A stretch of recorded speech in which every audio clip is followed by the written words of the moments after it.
می صدا هنه بچه‌ها؟ بله میاد مایده صدا. می‌کنی؟ خیلی خوب. بس شروع میکنیم به فارسی صحبت کردن و اینکه در مورد باورهای غلط درباره زبان صحبت میکنیم امشب. ادامه یک رومی هستش که هفته‌های پیش داشتیم، در مورد این صحبت کردیم. حالا چون که قراره که ضبط بشه، ما سعی میکنیم اون مطالب رو به صورت خلاصه دوباره مطرح بکنیم و مطالب جدیدی هم که هست رو در ادامه اون بگیم. ماید خانم شما خودتون شروع میکنید. بله شروع میکنم. من می‌خواستم بگم که کلا خب اصل موضوع رو بگیم و اینکه احتمالا خیلی شبیه جلسه پیش میشه، فقط اینکه مباحث یه کمی منظم‌تر باشه، یعنی ایشالله که بشه.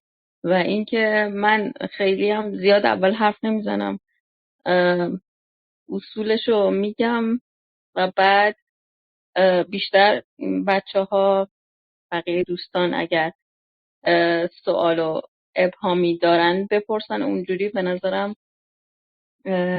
بهتر، یعنی مفیدتره.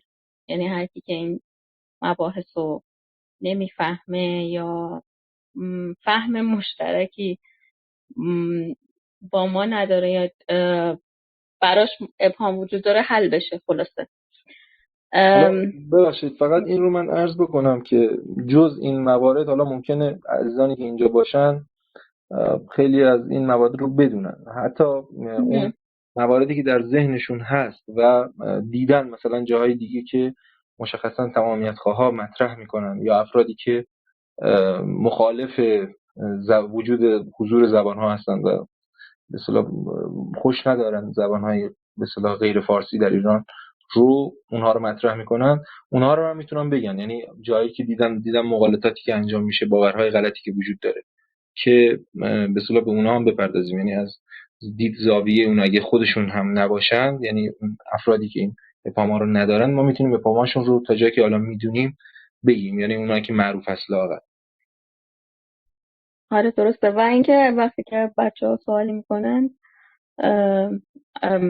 شما اگر روشن‌تر میتونید جواب بدید، کمک من کنید که اگه من بیان درستی نداشتم یا مثال گویاتری شما داشتید، شما هم کمک کنید، فقط من جواب ندم.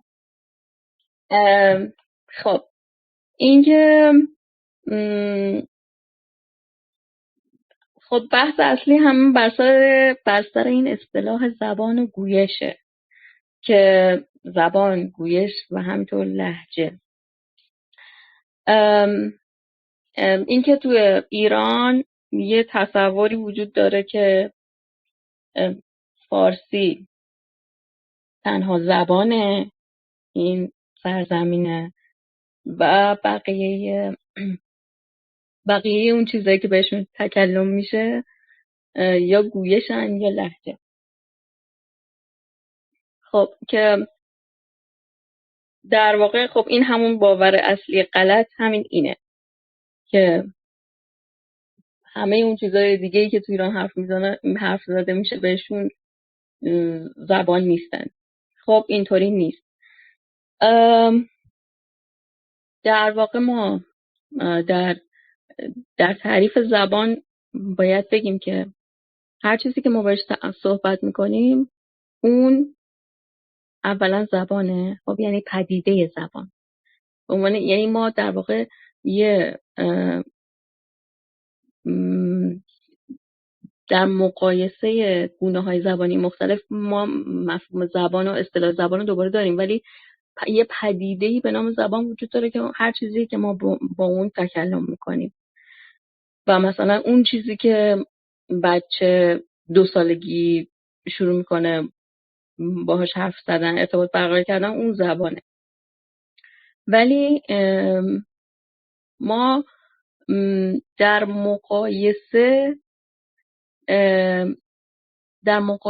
مقایسه گونه‌های مختلفی که این پدیده میتونه داشته باشه اصطلاح گویش رو داریم. مثلا ما حیوان داریم، حیوان یه پدیده است بعد ما حیوانات مختلفی داریم. خب مثلا گربه هم حیوان، سگ هم حیوان، همه اینا انواع یه چیزن به اسم حیوان مثلا یا هر چیز دیگه. خب حالا این زبان میتونه انواع داشته باشه. ما میتونیم زبانهای مختلف داشته باشیم و هر زبان در درون خودش تفاوت‌هایی میتونه داشته باشه که گویش‌های اون زبان هستن. خب معیار اصلی برای تعیین زبان‌های مختلف، یعنی دو تا گونه، اینکه دو تا زبان مختلفن یا دو گویش از یک زبانن، معیار اینه که آیا مثلا ما این گویش بر حرف اون یکی رو اگر نمیفهمه پس ما دو تا زبان مختلف داریم.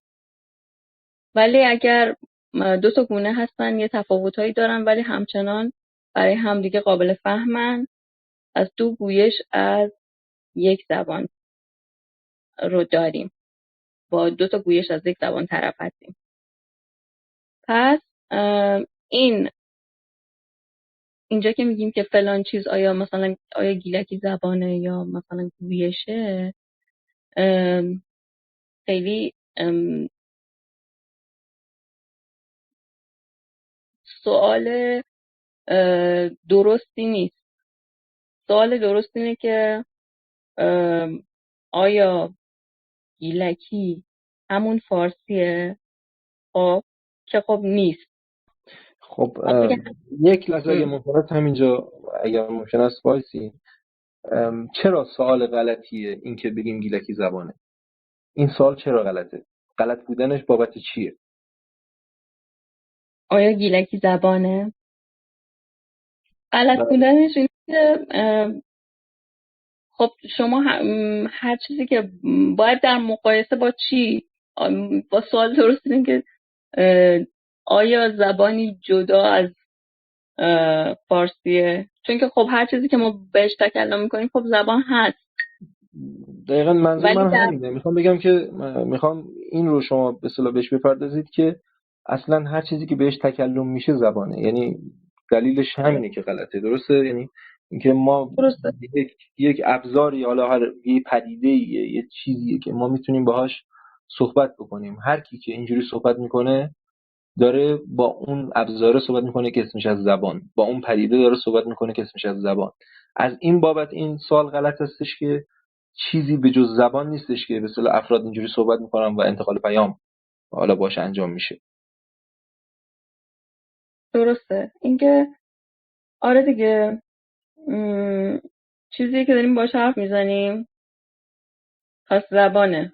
خب ولی سوال درست که احتمالاً منظور اون سوال کنندم همینه، اینه که آیا گیلکی یه چیزی مستقل از فارسیه یا اینکه نه همون فارسیه. خب و البته این سوال از سوی فارسی زبان ها وقتی مطرح میشه، من بعضی موقع فکر میکنم که یعنی اونایی که یه کمی با این مفاهیم آشنا هستن وقتی این سوال مطرح میکنن منظورشون اینه که یعنی اصلا ممکنه اصلا گیلکی رو نشنیده باشن، فقط فارسی حرف زدن گیلکی زبان ها رو شنیده باشن که به لهجه گیلکی دارن فارسی حرف میزنن و از این جهت مثلا این سوالشون اگر درست بپرسن، اگر گیلکی فارسیه ممکنه مثلا درست باشه چون که مثلا اینجوری به اشتباه افتادن. یه عده دیگه هم یه جوری دیگه به اشتباه افتادن، مثلا اونایی که خودشون زبانشون گیلکیه مثلا اگر فکر کنن که ما زبانمون زبان نیست گویشه، خب اینا از کجا به این اشتباه افتادن؟ از اینجا که یه سری زبانشناسان ایرانی این چیزا رو گفتن، مثلا گفتن که تنها زبانی که توی ایران صحبت میشه فارسیه و بقیه هرچی هست گویشه. مثلا اولین کسایی که این اصطلاح گویش رو به کار بردن، یعنی فکر کنم فکر کنم اینجوری احساس کردم که شاید خود صادق کیا این کلمه گویش رو ساخته، چون خیلی تو هم متنی که داشتم ازش میخوندم خیلی کلمه فارسی درست کرده بود، مثلا برای فولکلور هاموید نوشته بود و یه چند تا کلمه اینطوری احساس کردم شاید گویش هم خود صادق کیا ساخته باشه. 1340 مثلا گفته که تو ایران خب یک زبانی داریم، زبان فارسی که ادبیات و سنت ادبی کهنی داره و در کنار فارسی، بذار من اگر بتونم عبارت دقیقش رو پیدا کنم براتون بخونم. حالا تا اون رو شما پیدا بکنید من این رو عرض کنم که این کلمه گویش، حالا من دقیق یادم نیست که برای چه مفهومی، ولی توی ترجمه مقامات حریری این کلمه گویش اومده برای ترجمه یک کلمه اومده. حالا اینکه دقیقی هست رو میتونیم بعدا ببینیم. ولی شاید مثلا به عنوان این اصطلاح فکر کنم استفاده کردن، نمیدونم، من همینجوری حد زدم شاید صادق، یعنی گویش شناسی رو حداقل صادق کیا گفته بوده، مثلا این اصطلاح گویش شناسی رو به کار برده بوده، راهنمای گردآوری گویش ها سال 1340. خب من اینو پیداش کنم. بله، حالا تا شما هم پیدا بکنید من خوش آمد بگم خدمت دوستای عزیزی که تشریف آوردن بالا، آقای پدرام جان و گیلامیر عزیز و پیمان جان عزیز، خیلی خوش آمدید. سلام، خیلی خوش اومدید. پدرام جان خیلی خوش اومدید. شمی قربان. منم سلام میکنم به بقیه. سلام. گیلامیر جان خیلی خوش اومدید. سلام همگی، خیلی ممنون. من دیر رسیدم کمی، دقیقا نمیدونم تکرار مکررات به اصطلاح اون جلسه قبلی یا حرفای تازه قرار زده بشه، چطوره؟ بی زحمت اینو بگی. فعلا بحثا کهنه است ولی اگر پیش بیاد بحث جدیدم میگیم. ولی ببخشید میافتم وسط حرفتون مایده خانم. کلا فکر کنم این بحثا درست برای ما خیلی شاید تکراری باشه، برای هم مخصوصا برای خود شما که زبانشناس هستین، ولی واقعا چیزایی هستش که در طول روز اگه دوستان فعالیت داشته باشن، گیلکی بنویسن یا حالا در صفحات مجازی خودشون فعال باشن، واقعا تکراری نیست. یعنی هر روز قرار یک سری آدم بیان از همه جا بیخبر بپرسن که لهجه بود یا گویش بود یا زبان بود یا نمیدونم، یعنی چیزیه که متاسفانه چون انگار یک رسانه قدرتمندی نیست که یک بار برای همیشه این رو روشن کنه، یا سیستم آموزشی درستی نیست که مردم ناآگاه رو در واقع آگاه کنه و حقیقت رو بهشون بگه، حقیقتی که شاید 100 ساله که پوشیده بود مونده از مردم. متاسفانه اینا تکراری نیست. گیلامیر که میگه شاید برای خودمون تکراری، یعنی همیشه هر روز آدم‌های بیخبر جدیدی میان و براشون سوال که گویشه یا لهجه، حتی زبان هم نه.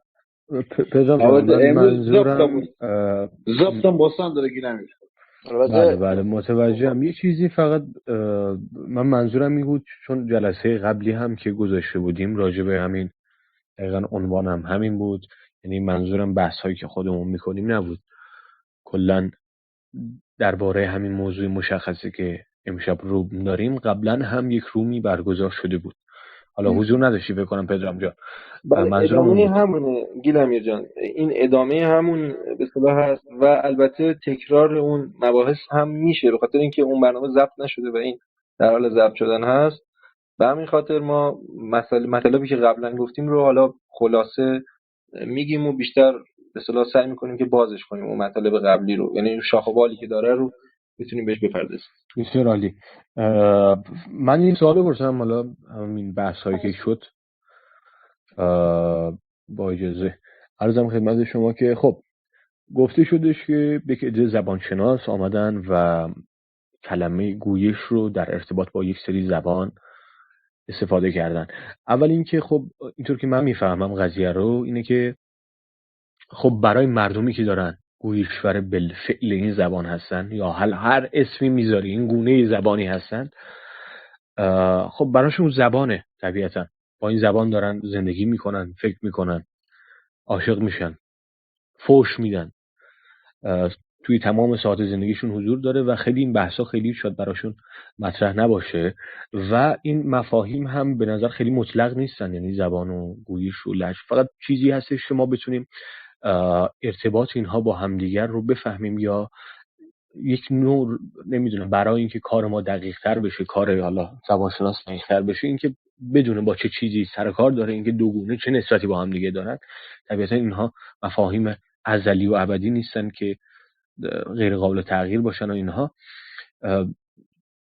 ضمن این بحث اینه که خب مطرح شدش که یک سری زبانشناس آمدن و لفظ گویش رو در ارتباط با یک سری زبان‌ها، یک سری گونه‌های زبانی در واقع به اونها اطلاق کردن.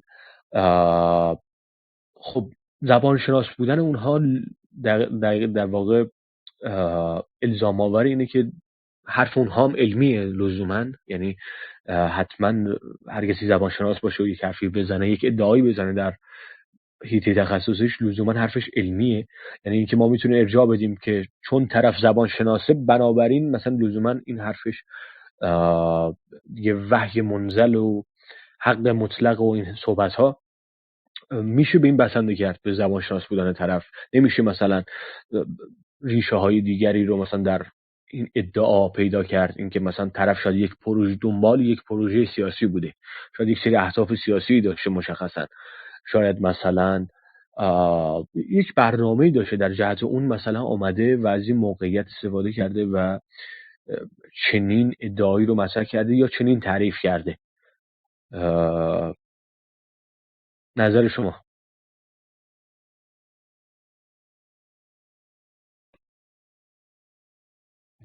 مایده خانم جواب میدی شما؟ بله میکروفونم قطع. خب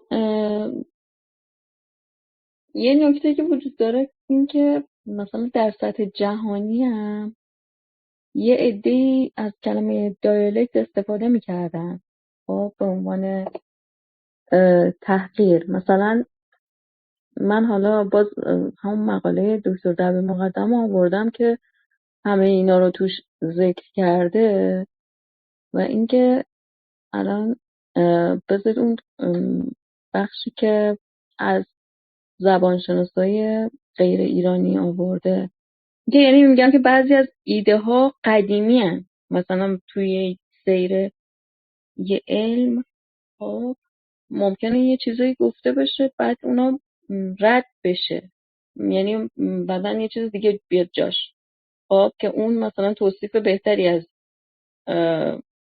واقعیت باشه، مثلا علم فیزیک. حالا زبانشناسی از این بابت که اون پدیده‌ای که باش در کار داره خب پدیده انسانی هست ولی خیلی اونقدر مثلا شبیه روانشناسی اینا نیست، یک مقداری به علمای واقعی نزدیکه. ولی خب ولی همیشه هم این بوده که زبان خب با مسائل اجتماعی هم گره خورده و از این بابت یه افکاری و یه سری توصیف‌هایی وجود داشته که همین ارزش‌گذاری‌های اجتماعی هم توش بوده. ببخشید من میخواستم این رو بگم من میخوام این رو به اصطلاح متذکر بشم. یعنی اگر مسئله اینجاست که اون قسمت اشتباه یعنی پیشرفت علم صورت قرار بود بگیره مثلا برای این زبان‌هایی که مثلا گویش نامیده شدن اون دوره‌ای، چرا زبان‌هایی که زبان دولت ملت بودند زبان نامیده شدن همون دوره؟ یعنی میخوام بگم که این معیار متفاوت از کجا میاد اگر اون قصد وجود نداره و اگر پیشرفت علم هست؟ یعنی اگر قرار باشه که زبان‌هایی بله میگم چند تا عامل وجود داره خب، ولی مثلا توی گویش حتی تو گویش شناسی که به عنوان اصطلاح درستی که ما امروز به کار میبریم، مثلا اینکه یک گویشی رو برتر از گویش های دیگه بدونیم، مثلا این رواج داشته. حالا تو خود یک زبان بذار من اینو بخونم براتون، هم خیلی هم نیست، چون که میگه که مثلا این ترادگیل در کتاب با عنوان دایالکتولوژی گویش شناسی اینجوری شروع میکنه کتابو که گویش شناسی آشکارا عبارت از مطالعه گویش و گویش ها، اما دقیقاً گویش چیست. خب اینم الان در مورد البته از باور عوام هم نوشته ها. خب اما دقیقاً گویش چیست؟ البته در کاربرد عموم گویش عبارت است از صورتی از زبان که غیر معیار، دون مرتبه و غالباً ساده است و به طور کلی با قشر کشاورز، طبقه کارگر یا دیگر گروه‌های فاقد اعتبار اجتماعی مرتبط است. حالا من دارم حرف میزنم اینکه در جوامع غیر ایرانی هم این کلمه گویش رو به عنوان تحقیر به کار می‌بردن. حالا در کاربرد عموم نوشته.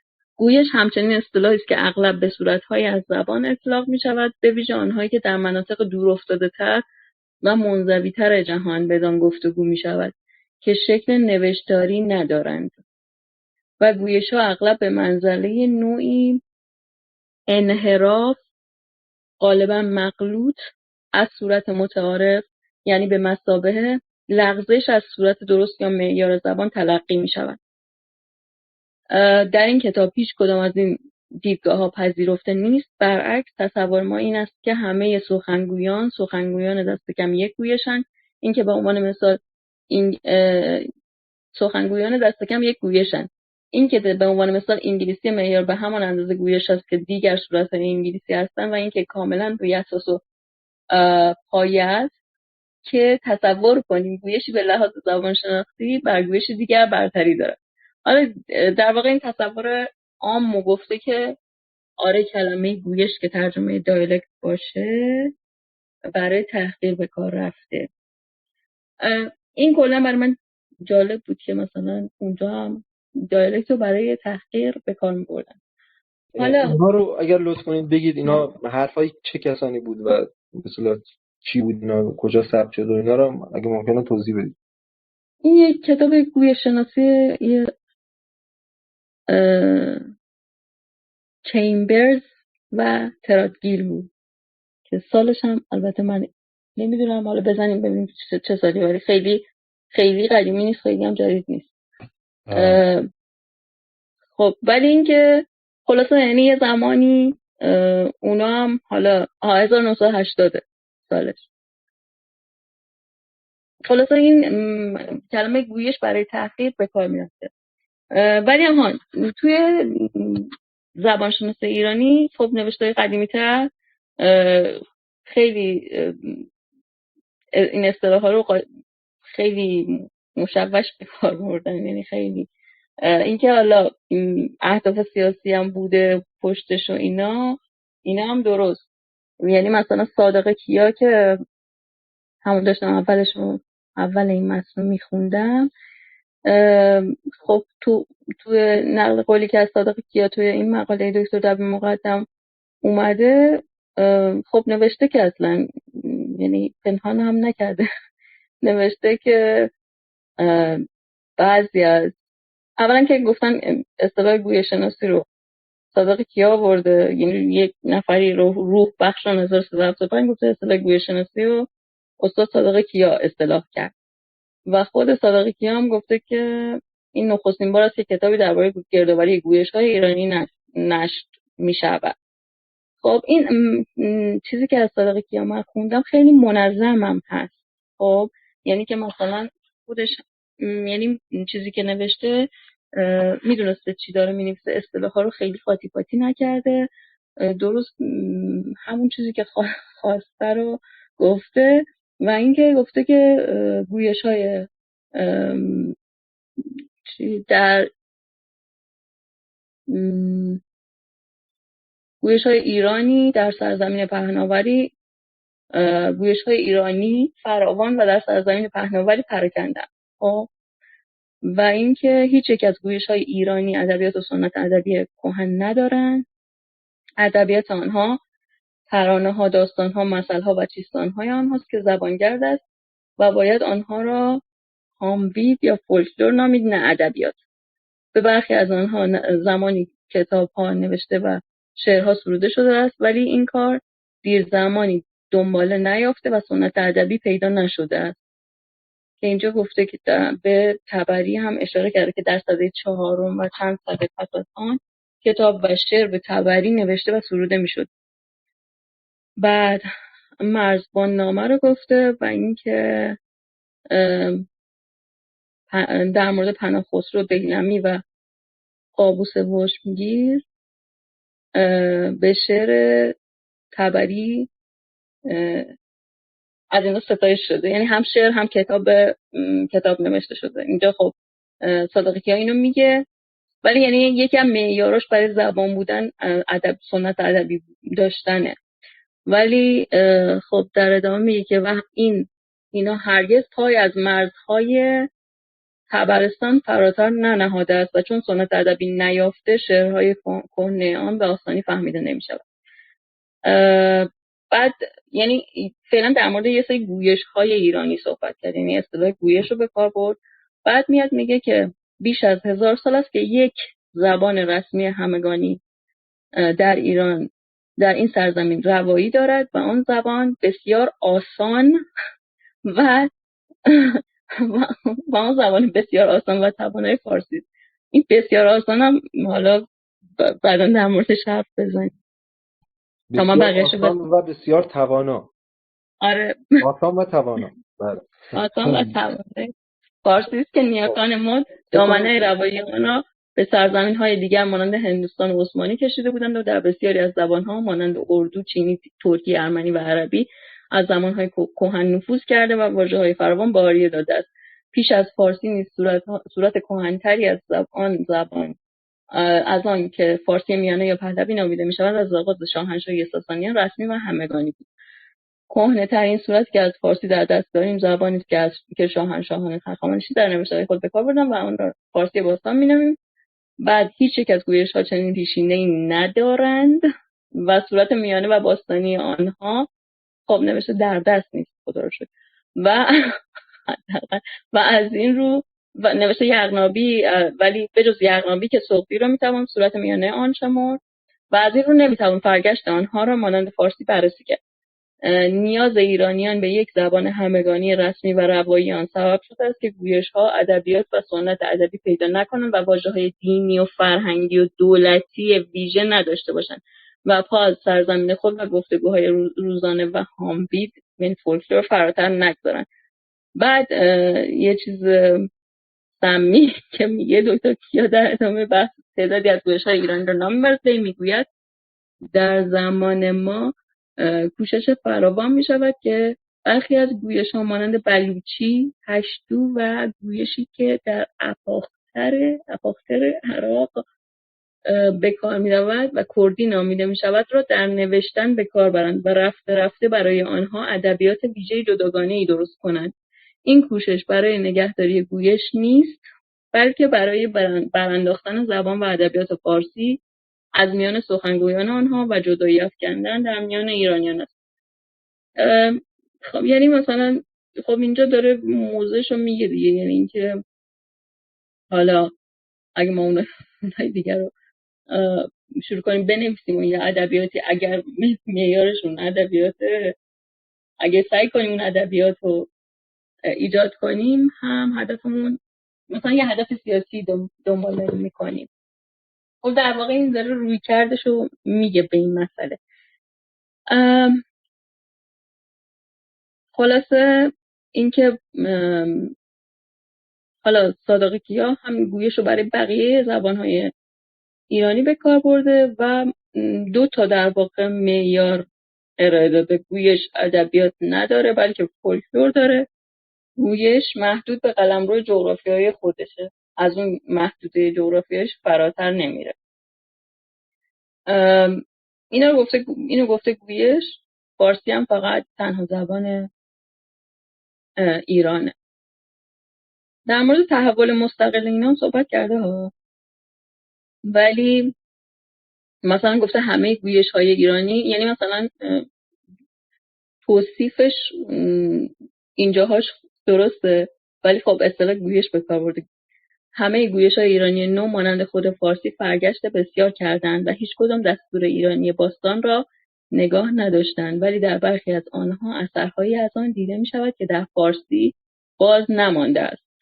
خب یعنی داره میگه که تحولشون مستقل بوده، چنانکه سمنانی، سنگسری، آشتیانی، اورامانی، زازا، شغنی و پشتو دو جنس نرین و مادین را کم و بیش باز میشناسند، در صورتی که نه تنها فارسی نوین بلکه پهلوی که صورت کهنه‌تر فارسی است این دو جنس را باز نمیشناسد.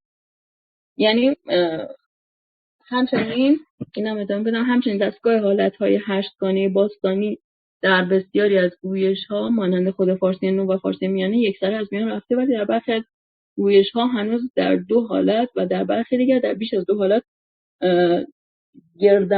گردمان‌هایی در پایان نام داده می‌شود. منظور از گردمان چیه؟ دقیقا شناسه منظورش چیه؟ منم همینجا دیدم لابد آره. شناسه که نه، منظورش همون صورتایی که حالت اون چیزی که تو عربیمون بهش میگفتیم نقش، مثلا همون فاعلی مفعولی اکوزاتیو و اینا رو میگن کیس.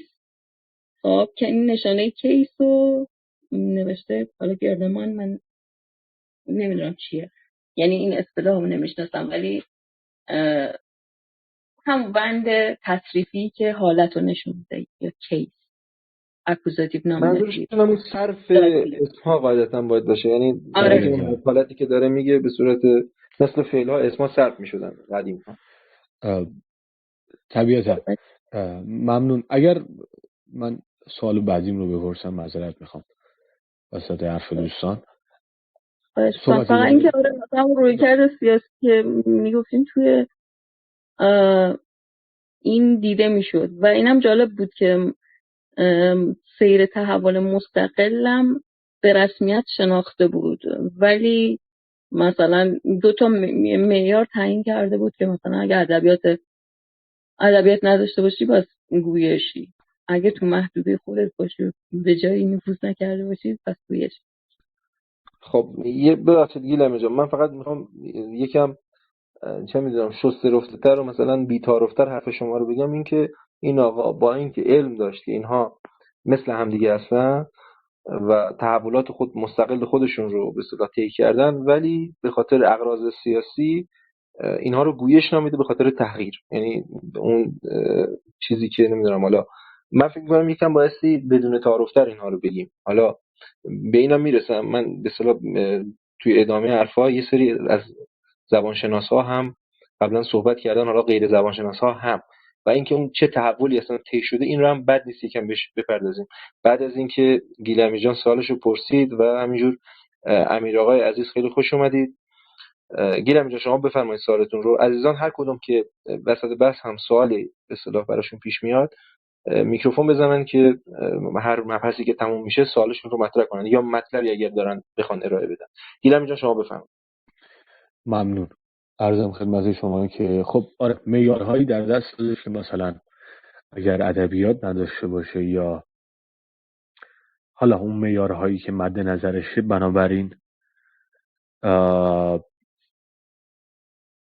گویش و زبان نیست. خب این درباره خیلی از همون زبانهایی که گویش خطاب شدن هم صادق نیست.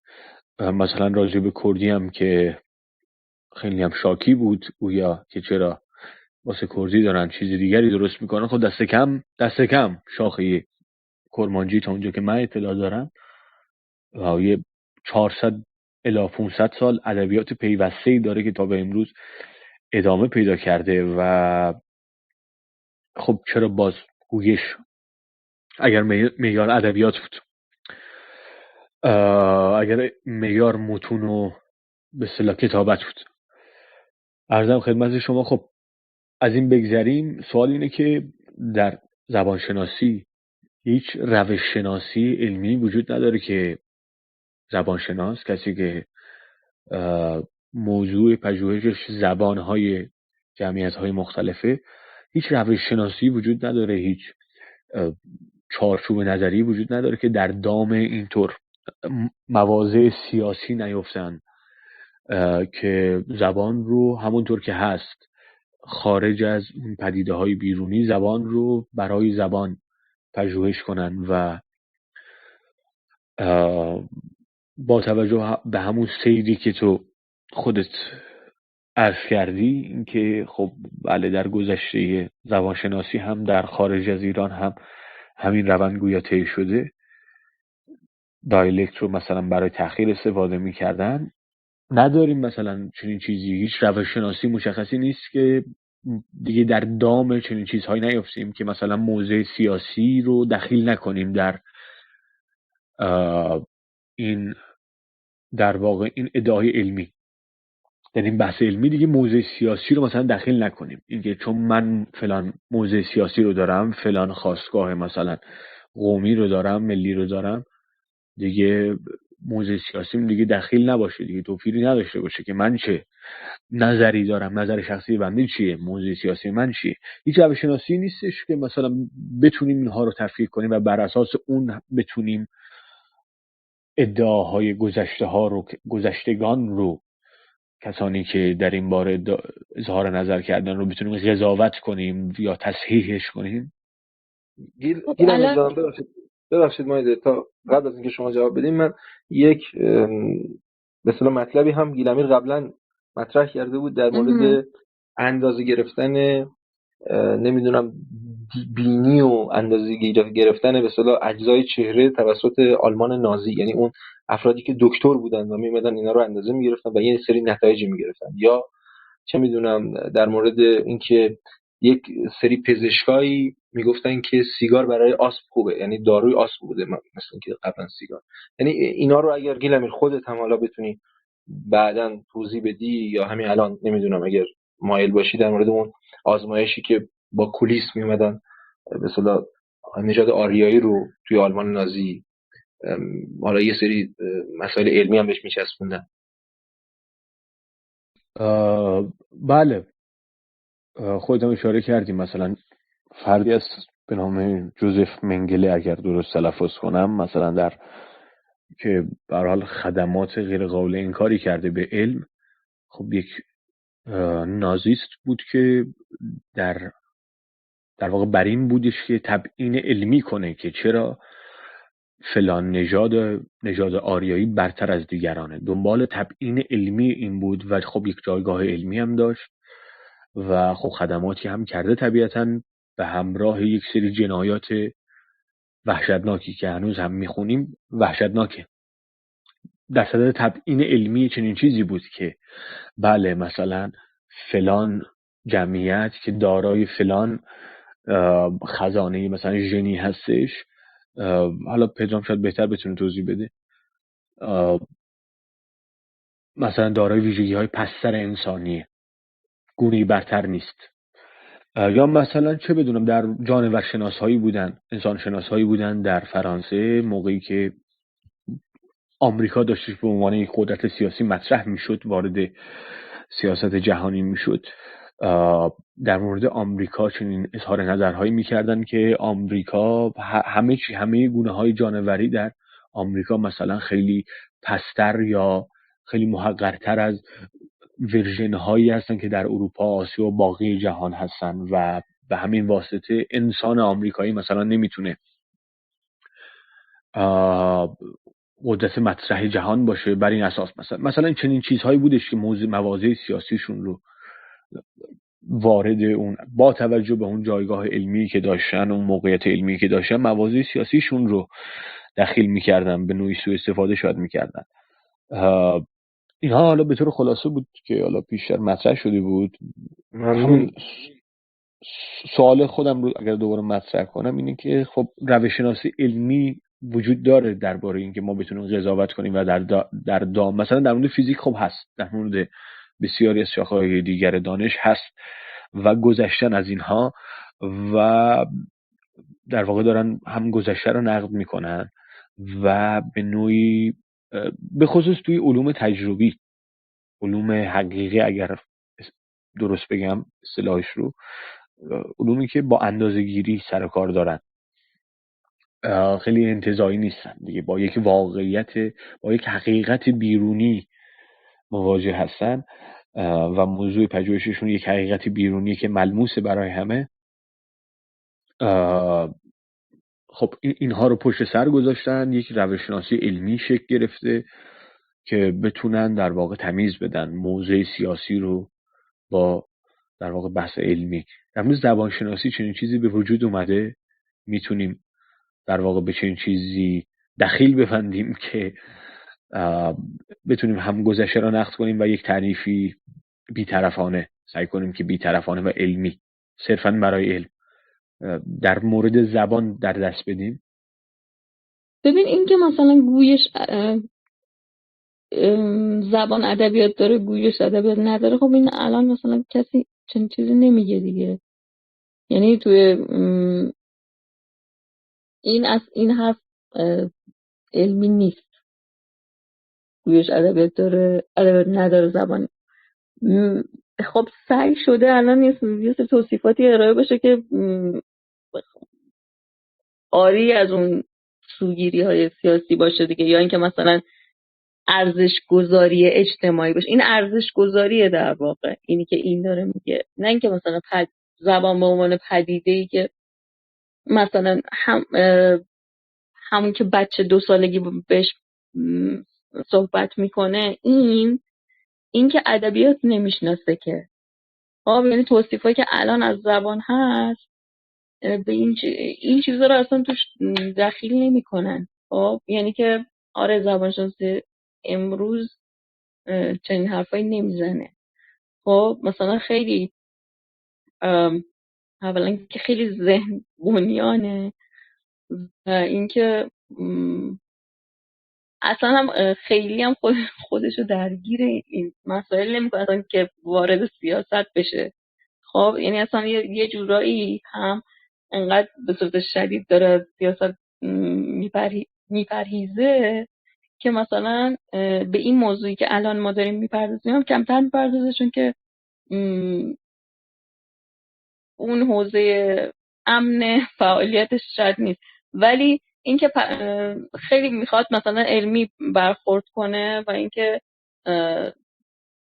یه پدیده‌ای بدون زبانه که آره از اینجا شروع میکنه که تو ذهن ما چی میگذره و چجوری زبان شکل میگیره. حالا اون بروزی که ما از زبان میبینیم و همه بروزهای مختلف زبان به چه چیز مشترکی تو ذهن ما میرسن. خب یعنی دغدغه‌های زبانشناسی امروز اینطوریه. مثلا بیایم قواعد اصلی که تو ذهن هست و بشر با اونها متولد میشه که بعد این بهش کمک میکنه که زبان رو یاد بگیره، مثلا زبانمند بشه، اونا چیه که مثلا تو انسان داره ولی مثلا حیوانات دیگه ندارنش. خب میگم کلا مثلا بحثا اینطوریه. اصلا چنین بحثایی در واقع اصلا خیلی هم محبوب نیست. خب و اینکه اصلا این جمله که گویش ادبیات نداره و اینم که اصلا خیلی خیلی معلومه که علمی نیست دیگه. و مثلا حالا توی دانشورای ایرانی هم مثلا الان دکتر دبیر مقدم اومده اینا رو نقد کرده دیگه، که گفته که این با چیزی که در جوامع زبانشناسی امروز گفته میشه اینا حرفای علمی نیست. ولی اون چیزی که به صورت این مقالات هنوز نوشته میشه، ما میبینیم که این لفظ نادرست گویش رو هنوز به زبانهای دیگه اطلاق میکنن. یعنی همین مقالاتی که همین الان داره نوشته میشه، یعنی این مسئله هنوز وجود داره و این خیلی نکته مهمی هستش به نظر من که ورود نمیکنن زبانشناس ها. یعنی براشون خوبه این حالت. یعنی مثلا شما فرض کنید چه میدونم یک جهشی توی ویروس کووید انجام میشه مثلا توی آفریقا، توی ایران در موردش صحبت میکنن، ولی چون که این مسئله براشون به اصطلاح موضوعیت من فکر نمی کنم که نداشته باشه. یعنی این شرایط تشتت و ندانستن مردم چیز مطلوبی هست در داخل ایران لااقل، که هنوز به اصطلاح اون کلمات 100 سال پیش که با قصد و با نیت، حالا ما میتونیم اون مطالب رو هم بخونیم که اصلا چجوری این پروسه شکل گرفت که بیان زبانهای دیگه رو گویش بگن و تحقیرشون کنن به خاطر اینکه ملت خودشون رو بسازن. عرض من این هستش که چطور هستش که مثلا یک علم مثل پزشکی به روز مثلا در مورد کووید از آفریقای جنوبی تا ایران در موردش صحبت میشه به مثلا فاصله 2 هفته 3 هفته، ولی این مسئله زبانشناسی که همین الان مقالات دانشجویان دکتری که شما خودتون هم باشون سر کار دارید ازشون شنیده میشه که زبانهای دیگر رو با نام گویش خطاب میکنن و اصلا نمیشناسن، حالا یا اینکه اگه هم میشناسن میگن اینا که گویشن، یا اصلا اینا توی ذهنشون هنوز در مقطع دکتری دانشگاه تهران که مثلا جزء دانشگاه تاپ ایران هستش هنوز این مسائل وجود داره. میخوام بگم این عدم به اصطلاح تطبیق علم توی روز، مثلا علم روز از جاهایی که پیشرفته تر هستن به نسبت ایران و در مسائل دیگه‌ای مثل چه میدونم پزشکی رو اگه بخوایم اینجوری با هم مقایسه کنیم که اینا هر دو تا علم هستن ولی اون اینجوری عقب مونده هست، یعنی در مورد زبان شناسی هنوز اون موارد اشتباه 100 سال پیش تکرار میشه. من میخوام بگم که اون قصه به نظر من هنوز از بین نرفته، یعنی حداقلش این هستش که از شرایط موجود ناراضی نیستن. حالا نمیدونم شما نظرتون چی هست؟ من میگم که خب آره مثلا یه سری استادایی هستن که استفاده میکنن کلمه گویش رو شاید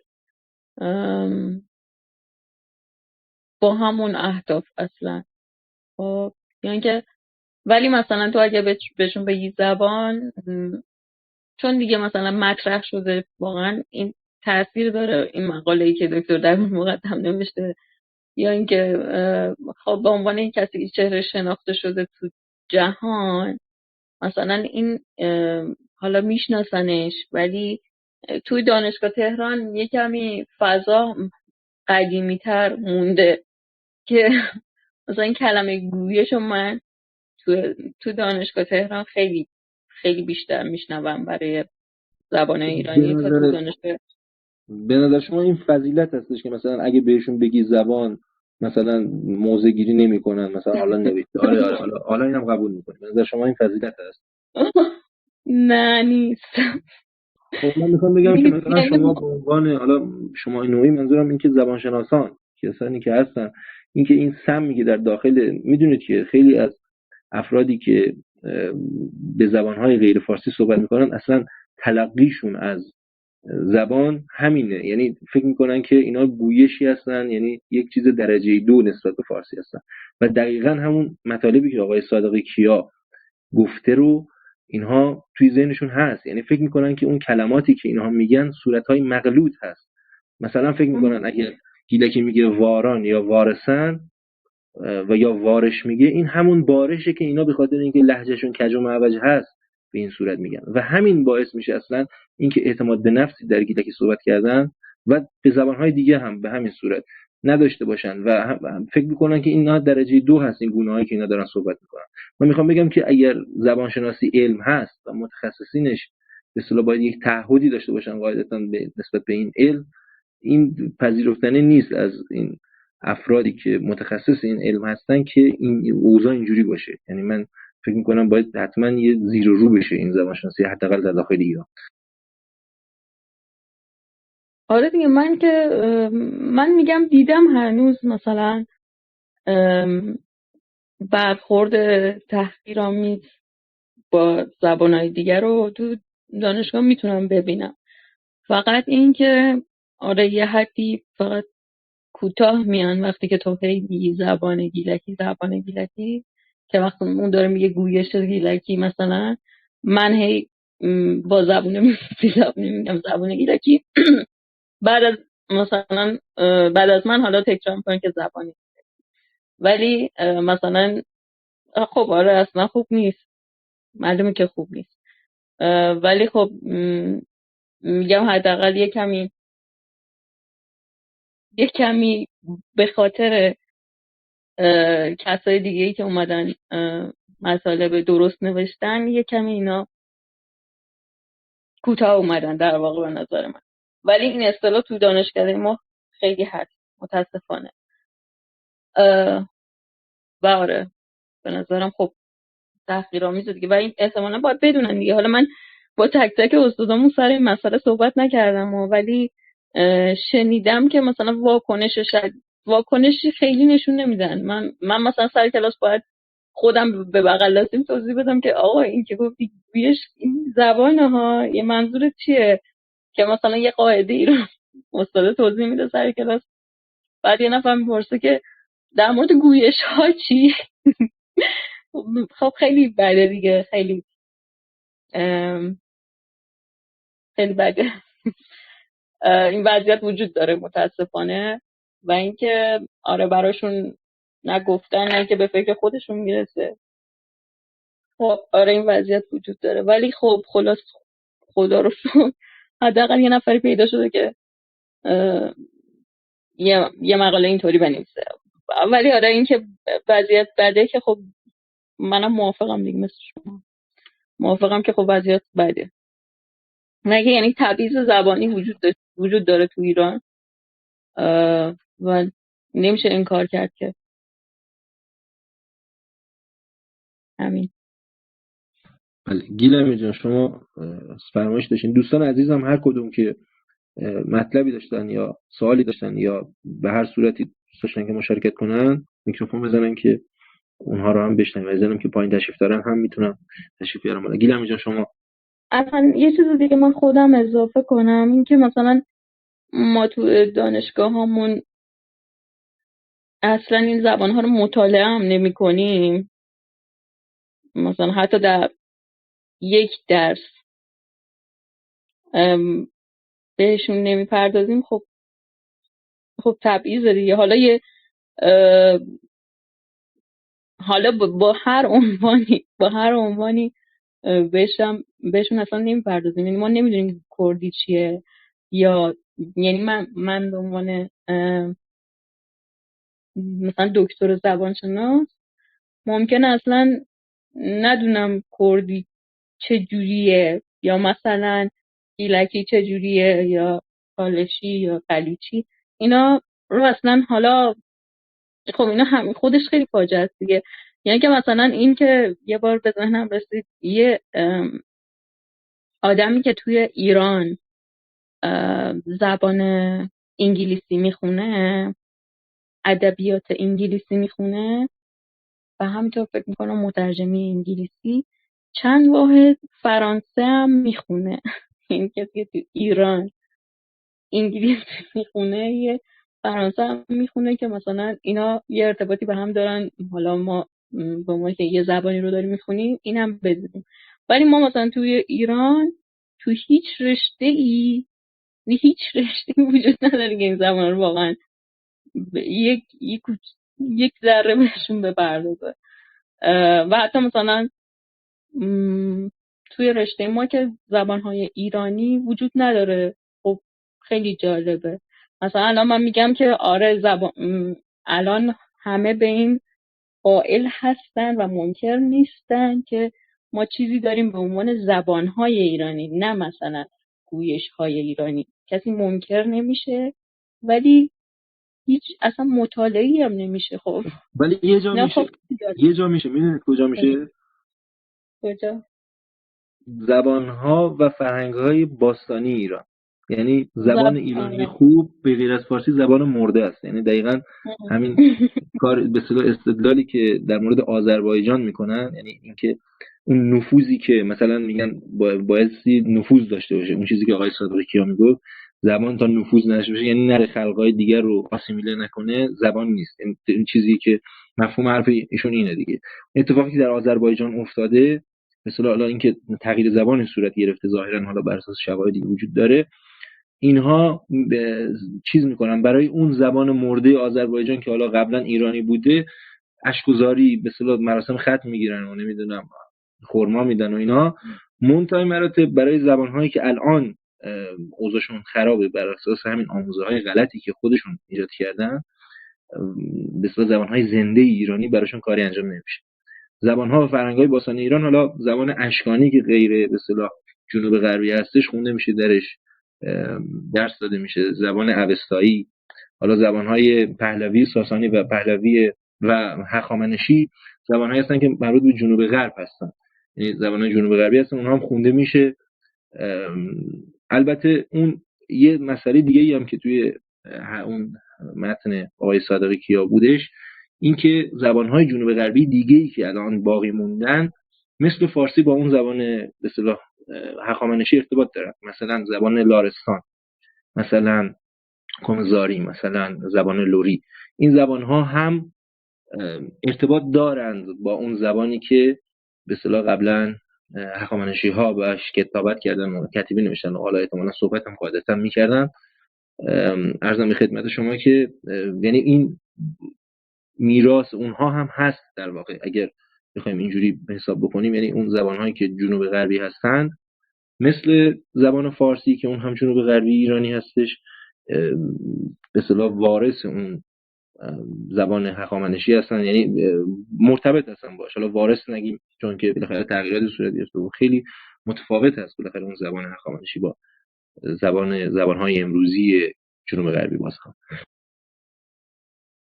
من فکر کنم گیلمیر یه سوالی داشت. گیلمیر شما سوالتون رو مطرح می‌کنی اگر سوالی داری یا صحبتی داری؟ ممنون.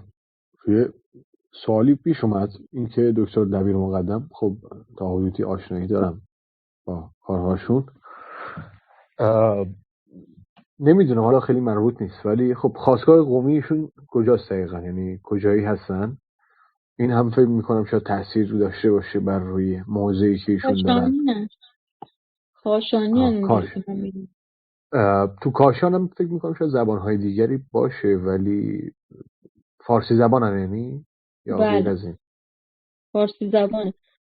فقط این که این بزنم رسید که آره این خیلی جالب بود، این که فرهنگ و زبانهای ایرانی، رشته فرهنگ و زبانهای ایرانی فکر کنم خیلی وقت تو ایران هست و اینجا تنها جایی بوده که با این اصطلاح زبان مشکل نداشتن، با اصطلاح زبانها، چون که فرهنگ و زبانهای باستانی چون که مردن، خاطر اینه مشکل نداره.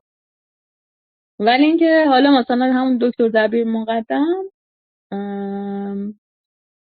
یک درسی دارن، یه چیزی یادم افتاد، یک درس رده شناسی دارن که خب تو اون زبانهای ایرانی رو، رده شناسی زبانهای ایرانی، یعنی کتاب تحت همین عنوان دارن، زبانشناسی رده شناسی زبانهای ایرانی، و تو اون درسی که برای دکتریه به زبانهای غیر فارسی میپردازن، ولی رسما تو رشته های ما وجود نداره. خب دیگه چه سوالی بود؟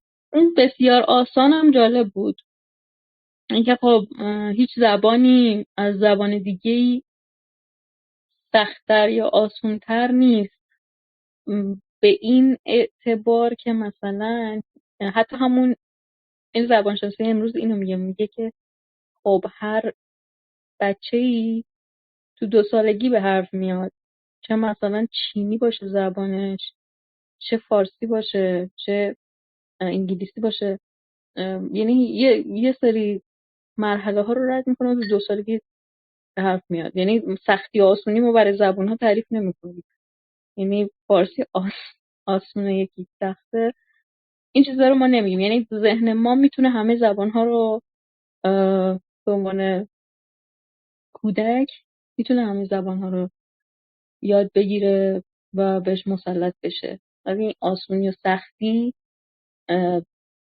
تعریف نمیشه برای زبان ها.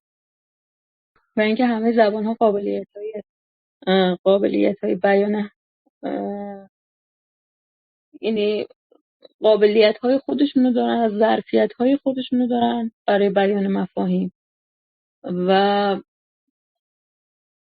یکی از مغالطات اصلا همینه مایده، یعنی میگن گیلکی ظرفیت این رو نداره که مثلا بهش درس داده بشه، میگن گیلکی این ظرفیت رو نداره مثلا چه میدونم تدریس بشه یا بهش درس داده بشه.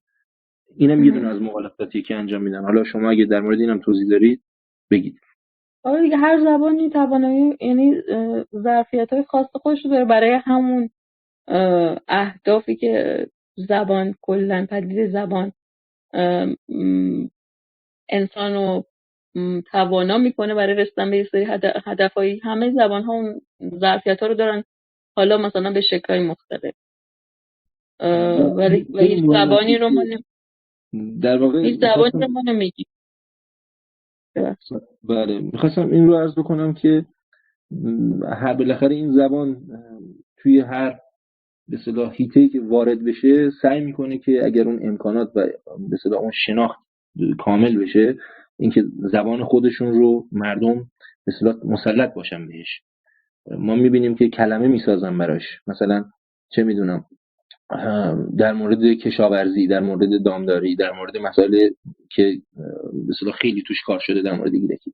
و همینطور ما وقتی که میریم قبل از به اصطلاح اشغال گیلان و مازندران توسط سلسله صفویه، ما میبینیم که به اصطلاح اون کلماتی که وجود داره در مورد به اصطلاح در مورد مسائل حکومتداری، مسائل نظامی، یعنی زبان وقتی که وارد میشه توی اون مثلا، یعنی راه داده میشه، زبان وقتی که راه داده میشه توی مسائل نظامی، مثلا ما پشت دیم گودن رو داریم توی گیلکی، مثلا سرارسته رو داریم، مثلا خلابه رو داریم، مسائل مختلف مثلا اینا توی نظامی بود، مثلا زنزه رو داریم، مثلا مرد سورانه رو داریم. اینا به اصطلاح کلماتی هستن که مثلا اون نظام مالیاتی دولتی که قبلا وجود داشت مثلا در دوره کیاییان و زبان گیلکی توشون راه پیدا کرده، اونجا برای خودشون کلمه سازی کردن در مورد. یعنی این خیلی مهم هستش که زبان راه داده نمیشه توی یک سری حیطه‌هایی و همینجوری ضعیف نگه داشته میشه و کلماتی در مورد اون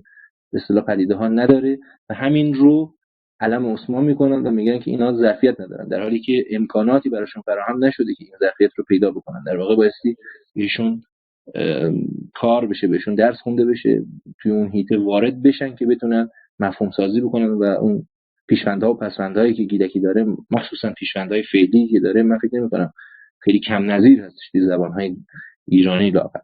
گیلمی جان مایدت، ببخشید من زیاد حرف زدم. شما گیلمی اول می‌خواید اگر مطلبی دارید بگید که بعد دوباره برگردیم مایده. عزیزان دیگه آقای اسلاس اگر درست اسمشون رو بگم هم فکر میکنم صحبتی دارن. گیلمی شما اول بگو بعد آقای اسلاس بگم. آره، میخواستم بگم که دوستان منتظرن چه صحبتی دارن. با عرض معذرت من یک چیزی رو بگم. طبعا همین هست که خود مایده خانوم هم اشاره کردش که صادق کیا نقل کردش از صادق کیا که فارسی واژگانی داره که مثلا برای حیطه‌های مختلف، حوزه‌های مختلف زبانی مثلا این واژگان رو داره و میتونه درباره اون حیطه‌ها متونی تولید بشه، چون اصطلاحاتی هست. حالا خود ایشون هم که از بنیانگذاران فرهنگستان بودن هم دیگه به این اشاره نمی‌کنن که خب اگر داره خب شما چرا یک کارگروهی تشکیل دادین برای واژه سازی؟ خب داره دیگه، آماده است که زبانی هستش که بالذات میتونه این مفاهیم رو منتقل کنه. اصلا دیگه به این اشاره انگار دارن مثلا در همون زمان دارن تاریخ زدایی میکنن از فارسی، که نه، فارسی اینها رو به ذات داشته. بسیار از کلماتی که ما امروز، بسیار از واژگانی، خود همین کلمه واژگانی که ما استفاده میکنیم از برساخت‌های فرهنگستان هست. اصولا زبانی وجود نداره که در واقع بتونه به ذات این مفاهیم رو منتقل کنه و زبان‌ها باید پرورده بشن در این حیطه‌ها و در واقع حالا واژه سازی، حالا به هر شکلی واژه سازی، اگر نمیدونم بست معنایی مثلا یک کلمه رو از یک حیطه دیگری بگیرن و در حیطه دیگری به کار ببرن. خب اینها تجربه های مختلفیه که بسیار از زبان ها تجربه کردن. در عربی هست، در فارسی هست و بسیار از حروف اضافه‌ای که در فارسی ساخته شده در همین کمتر از 100 سال گذشته که به هر حال فارسی رو بتونن آماده کنن برای بیان و انتقال این مفاهیم. یک مبحثی که هست توی فرهنگستان، یک کارگروهی هست، یک زیرگروهی هست به نام گویش پژوهی، پژوهش گویش های ایرانی. حالا کلی مقدمه داره. تو وظایفی که برشمرده برای این کارگروه، این رو میخونم یک بند رو: بهره برداری صحیح از زبانهای محلی در داخل و خارج از ایران به منظور تقویت و تجهیز این زبان، منظور زبان فارسی، و غنی ساختن و گستردن دامنه این کارکرد آن. یعنی حتی اونجایی که در واقع میان به اصطلاح خودشون، به تعبیر خودشون روی گویش ها و زبان های دیگری مثلا کار کنن، حالا گویش پژوهی میگن، بیان کار کنن، هم یعنی این هدف مصادره اون امکانات، به نوعی سلاخی، اون تعبیری که فرهنگ استفاده میکنن، به نوعی که این زبان ها رو سلاخی کنن، تکه تکه کنن، برای اینکه مثلا زبان فارسی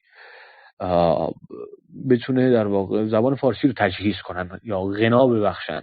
یعنی اونجا هم که میان روی زبانهای ما کار کنن هم چنین هدفی پشتش هست. یعنی اون زبان رو به خاطر اینکه اون یک زبانه، به خاطر اینکه یک گونه زبانی رو در واقع نمیپژوهن یا بودجه تخصیص داده نمیشه برای مصادره امکانات و ظرفیت‌های مختلفی که اون زبان داره. شما اگر مدخل‌های مختلف ویکی‌پدیای فارسی رو به خصوص توی حوزه جانورشناسی و گیاهشناسی رو باز کنید، می‌بینید که بسیاری از کلمات از گیلکی مصادره شده بدون اینکه اصلا حتی ذکر بشه که این کلمه خاصش گیلکیه. غارسانان مثلا یک سرده‌ای از پرندگان هستش که مثلا این کلمه گیلکیه، یا نمیدونم واش رو مثلا از گیلکی برداشتن، نمیدونم شنگ رو توی مدخل‌های جانورشناسی و گیاهشناسی ویکی‌پدیا فراوانه. یعنی کوچکترین اشاره نیستش که این جانورهایی که شما دارید درباره‌اش در واقع صحبت می‌کنید، اینها خب مثلا بومی گیلان و مازندران هم و طبیعیه که زبانهایی که در گیلان و مازندران کاربرد دارن برای این جانوران و گیاهان واژه‌هایی دارن و طبیعتا در فارسی خب نیست که برای چیزی که نیست که دیگه کلمه‌ای وجود نداره. طبیعتا باید شما از یک زبانی این رو قرض بگیرید یا یک واژه بسازید و ذکرم نمیشه. یعنی اینکه اصلا خیلی چیز عجیبیه، خیلی اتفاق عجیبیه که خب به هر حال خب این رو انگار در شأن فارسی نیستش که از گیلکی قرض بگیره. گیلکی در جایگاهی نیست که به فارسی مثلا واژه وام بده. بسیاری از این کلمات مصادره شدن. چند وقت پیش هم توی توییتر یک بحثی پیش اومد، کلمه انجیلی ذکر شده بود که این کلمه انجیلی برای یک نوع درخته تویدار دیگه، درسته فرهنگ؟ بله تویدار؟ بله تویدار یا انجیلی. بله آسوندار طرف ما اینطور میگن. انجیلی مثلا یک کلمه گیلکیه، یک نوع درختی که فقط ویژه گیلان و مازندرانه، یعنی در کل جهان در همین منطقه و یک بخشی از تالش شمالی در قفقاز در میاد این درخته. و طبیعتا هم خب زبان‌هایی که در این منطقه هستن گیلکی و تالشی برای این کلمه واژگانی دارن، برای این درخت واژگانی دارن و این کلمه رو خب فارسی از گیلکی وام گرفته و خیلی جالب بود که ذکر شده بود معادل فارسی آن انجیلی است. خب این که در کجای ایران، در کدام منطقه فارسی زبان این درخت در میاد که برای اون فارسی زبانان معادلی داشته باشن و اینکه ذکر نمیشه، یعنی یک چیز عجیبی. یعنی اونجایی هم که میان روی زبان‌ها چنین هدفی پشتشه، روی زبان‌ها و گویش‌های دیگری به اصطلاح پژوهش کنن، چنین هدفی پشتشه، مصادره امکانات اونها. این زبان‌ها به خاطر اینکه یک زبانن و یک مردمی دارن با اون زبان‌ها صحبت میکنن و طبیعتاً شهروندان حالا درجه 2 این مملکت هستن، به خاطر اینکه اون زبان وجود داره خب موضوع پژوهش نیست، به خاطر اینکه مصادره کنن امکانات اون رو، ظرفیت‌های اون رو، نه اینکه این زبان‌ها بتونن این زبان‌ها هم بتونن در این در واقع حرفی برای گفتن داشته باشن. یعنی چه این چیزی هم یک نگاه استعماری هست به اینکه به این زبان‌ها و قراره در واقع تکه تکه بشن این زبان‌ها به خاطر غنا بخشیدن به فارسی. در مورد این گیلامیر یه همایشی دانشگاه گیلان سال 95 برگزار کرده. متنی که اهداف همایششون اینجوری نوشته: آشنایی با آخرین تحقیقات در زمینه زبان‌ها و گویش‌های ایرانی کرانه جنوبی دریای خزر، ایجاد انگیزه پژوهشی در محققان جوان در شناخت بهتر و بیشتر میراث زبانی، ثبت و ضبط موارد و مسائل زبان‌های در حال انقراض، شناخت بهتر زبان‌های ایرانی و امکانات آنها جهت توسعه و تقویت زبان فارسی. 14 و 15 اردیبهشت سال 95 این همایش برگزار شد. یعنی مثلا انگار که یک سری آدم هستن به عنوان برده استفاده میشن یا به عنوان خوراک یک آدم دیگه ای. یعنی اینکه اون آدم هستش رو میگن مثلا این آدم نیست دیگه، این یه چیز دیگه است، گویشه. اینجوری این مجوز سلاخی رو به قول شما که گفتی مثلا میدن برای اینکه اینها رو بکشند یا تیکه تیکه بکنند یا از امکاناتشون استفاده بکنند، خوب با خودشون کاری نداشته باشن. چه میدونم میگن منتی میذارن، میگن که ما اجازه میدیم که مردم صحبت بکنن. اشکال مثلا افرادی که تمامیت خواه هستن، یکی از حرفایی که میزنن اینه، میگه در ایران که ممنون نیست، همه مردم تو خونه هاشون میتونن صحبت بکنن. یکی از استدلالشون.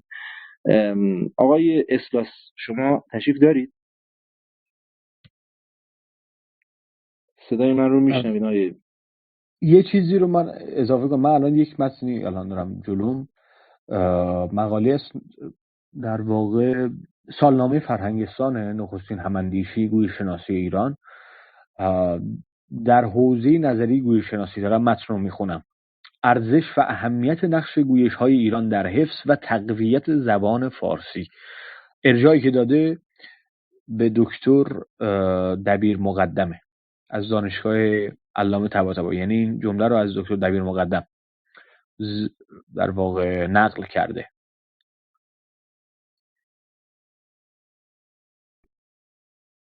صدات قطع شد گیلمیر.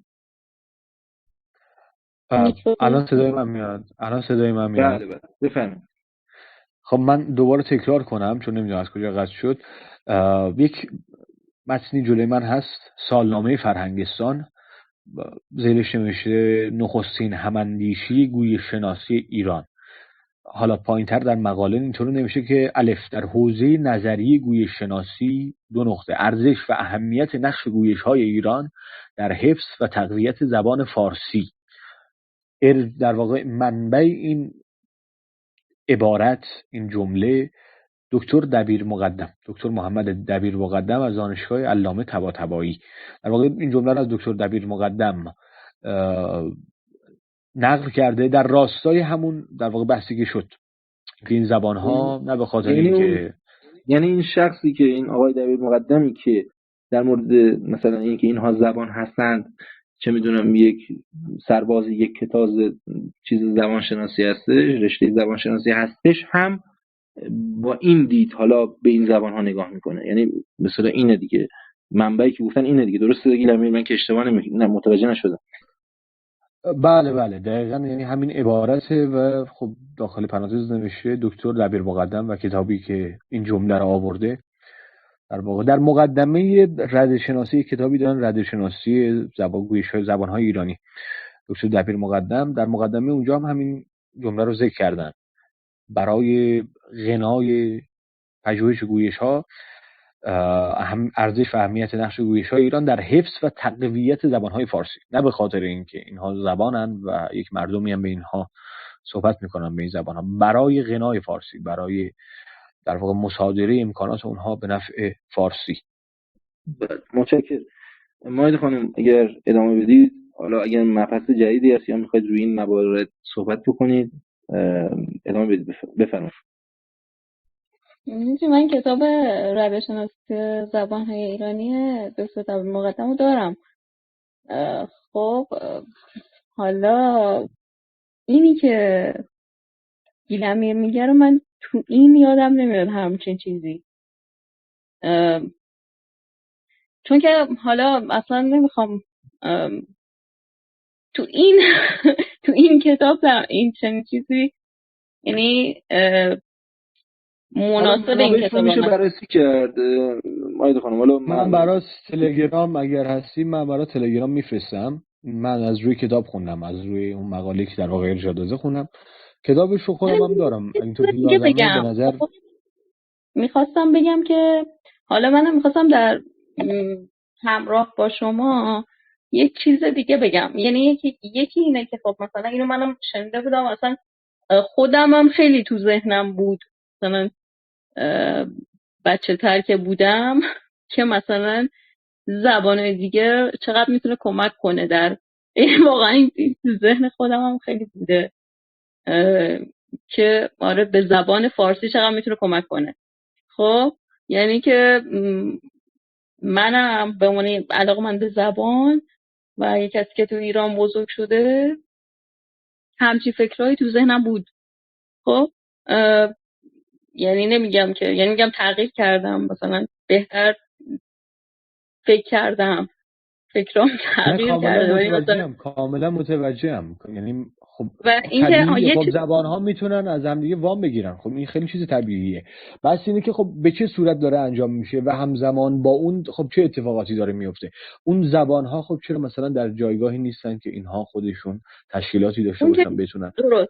بس اینه که در کنار این عبارت در کنار این هدف خب همزمان داره چه پروژه امهای دیگه، امهای زبانهای دیگه است دیگه. یعنی خب اینطور معنادار میشه، وگرنه خب طبیعیه خب زبانها میتونن از هم دیگه وام بگیرن. خب مگر انگلیسی از فرانسوی وام نگرفته؟ میتونه از هم دیگه وام بگیرن. بس اینه که به چه صورت داره انجام میشه، با پاک کردن تاریخچه اون واژه ها. مثلا اینکه ذکر نمیکنن این کلمه گیلکیه و این رو استفاده میکنن انگار که در شأن فارسی نیست از گیلکی وام بگیره. این به این صورت داره انجام میشه و در کنارش اینه که اون زبانها خب دارن امها میشن دیگه، در واقع دارن زبان زدایی میشن اون مردمی که به اون زبانها صحبت. اصطلاحاتی که بچه‌ها به کار برده بودن فکر کنم کاوه گفته، کاوه فکر کنم شنیدم که میگفتش که دزدی از گیلکی، نه قرضگیری و وامگیری، نه دیگه میشه دزدی. حالا اینم شما خودتون یادتون رفته. ولی یکی این که برای هر مطالعه و برای قنای فارسی باشه، این یه چیز. خب اینم یعنی جالب و خنده داره. موافقم. یه نکته دیگه که میخواستم اینو بگم که توی مطالعات جدید زبانشناسایی که حالا من دوستشون دارم، حالا بهترن از بقیه، چیزی که میبینم اینه که مطالعه یعنی یه بعد دیگر حالا شما اضافه کنید که یه جور دیگه دیدنم به اون هدف قبلی اضافه کنید. این که ما هدفمون اینه که اینا رو ضبط کنیم و برای تقویت نظریه‌های علمی که مثلا داده‌های بیشتری برای حمایت از مثلا نظریه پیدا کنیم. خب اگر مطالعه میکنیم علتش اینه که داده جمع کنیم برای مثلا بحث نظریمون. خب نه اینکه اون زبان رو حفظ کنیم. خب اصلا هدفمون این نیست اون زبان حفظ بشه.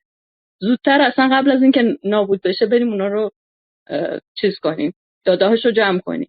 یعنی اینم خوب نیست. من اینو میگم که تو این کتاب دکتر دبیر مقدم من اون قنای فارسی اصلا یعنی با فضای کتاب جور در نمیاد، ولی مثلا انتقادی که من میتونم به همین به زبانشناسایی که خب دید علمی دارن و مثلا دیدشون سیاسی نیست، انتقاد من به این زبانشناسا اینه که خب ما هیچ تلاشی نمی کنیم که این زبان حفظ بشه. یعنی پذیرفتیم که خب این زبان ها نابود بشن. مثلا تو مقالمون می نویسیم که در 20 سال آینده احتمالاً این زبان هایی که من تو این مقاله بررسی کردم با فارسی جایگزین میشه. خب من این منتقد این نگاه هم هستم. چرا که خب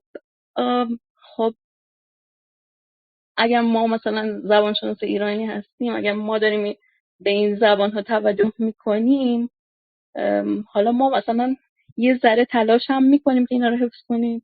یعنی کی غیر از ما تلاش کنه که اینا حفظ بشن، یا حداقل یه سخنی، یه چیزی به عنوان مسئول.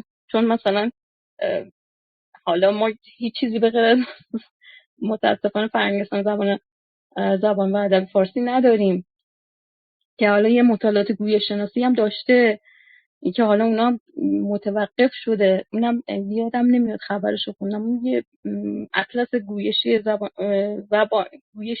های ایرانی، نمیدونم چی اسمش، حالا درست بود یا غلط بود یا چی بود، یه فعالیتایی میکردن که اونم متوقف شده گویا. ولی میگم که خب به عنوان ما به عنوان زبانشناسانی که مسئولیت هم داریم، فقط نباید دیدمون این باشه که حالا در نظریه‌های علمی که وجود داره رو با داده‌هایی که میدونیم 20 سال دیگه نیست، فقط به این فکر باشیم که اون نظریه علمی رو حمایت کنیم. اینم مثل اینکه مثلا یه نفر گرسنه است، خب به جای اینکه مثلا از گرسنگی داره میمیره، به جای اینکه یه نون بهش بدیم، حالا نه اینکه مثلا پلاک کباب بهش بدیم، یه نون بهش بدیم فقط زنده بمونه، بیایم ازش یه عکس بگیریم حالا بمونه، یه آدمی هم این شکلی بوده، یه همچین شکلیه. پدرام صحبت داره، آقا کاکیژیار عزیزم اومده بالا صحبت داره، ولی من قبلش میخوام صحبت یک زبانشناس رو که اخیراً هم فوت کرده بخونم.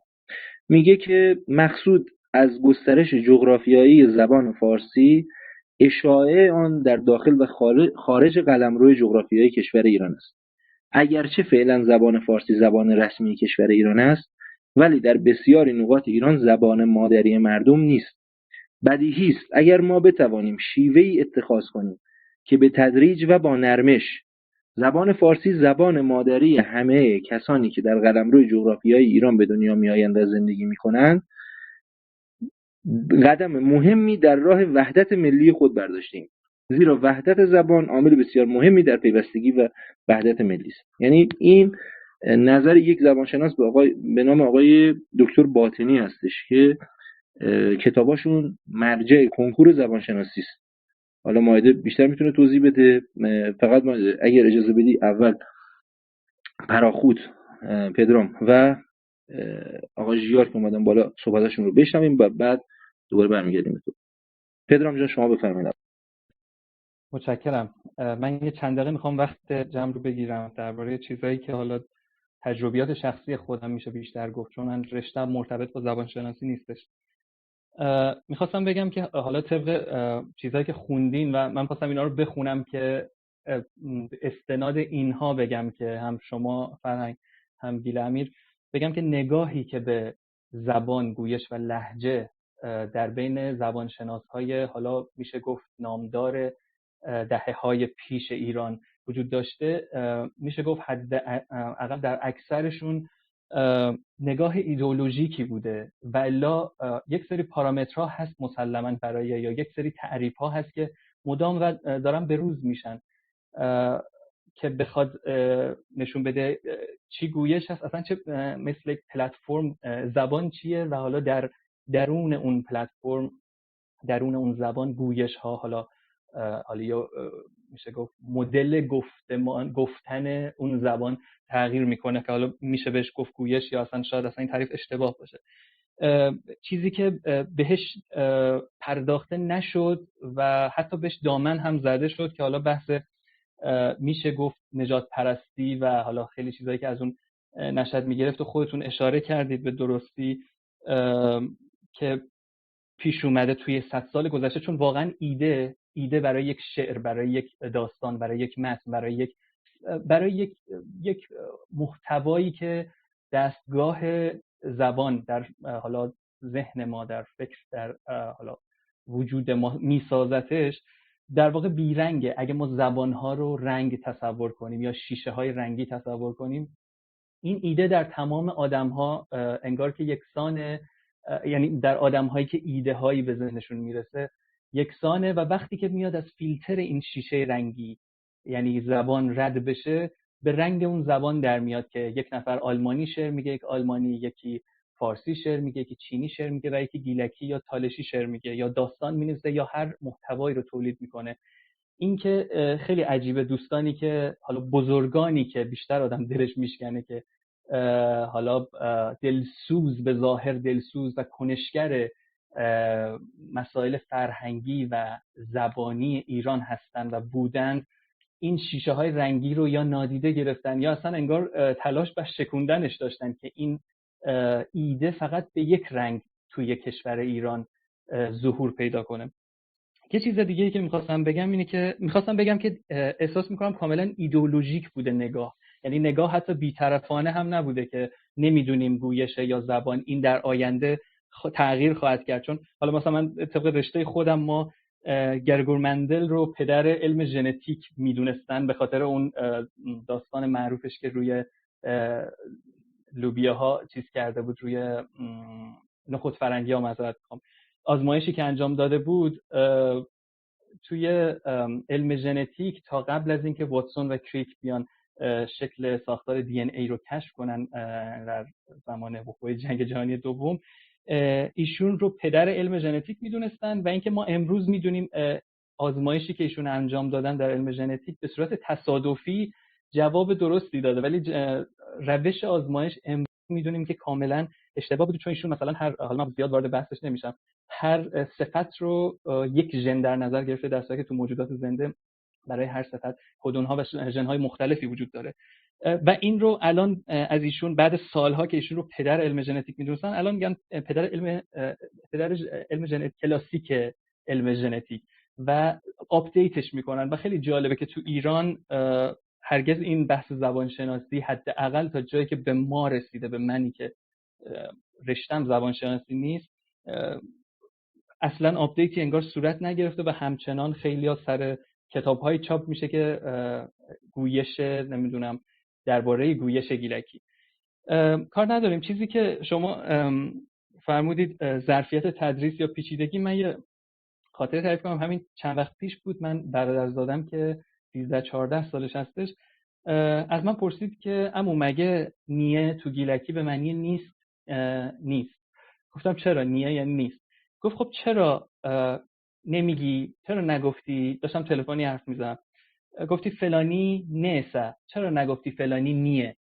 خب من گفتم دختر من چجوری برای تو توضیح بدم که ما در گیلکی نیه، دینه، نیسه، نه هر چهارتا اینا در فارسی به معنی نیسته، خیلی راحت. و ما تو گیلکی برای انسان، غیر انسان، مشترک و اینا جدا میشه و هر کدومش میتونه یک صفحه از کتابی که برای مدرسه چاپ میشه در آینده و امیدوارم البته میتونه حداقل چند پاراگراف توضیح برای این داشته باشه، اضافه تر از توضیحاتی که برای کلمه فعل نیست در فارسی داده میشه. یعنی حتی 4 پاراگراف بیشتر از توضیح نیست رو در مدرسه به ما برای زبان فارسی توضیح دادن.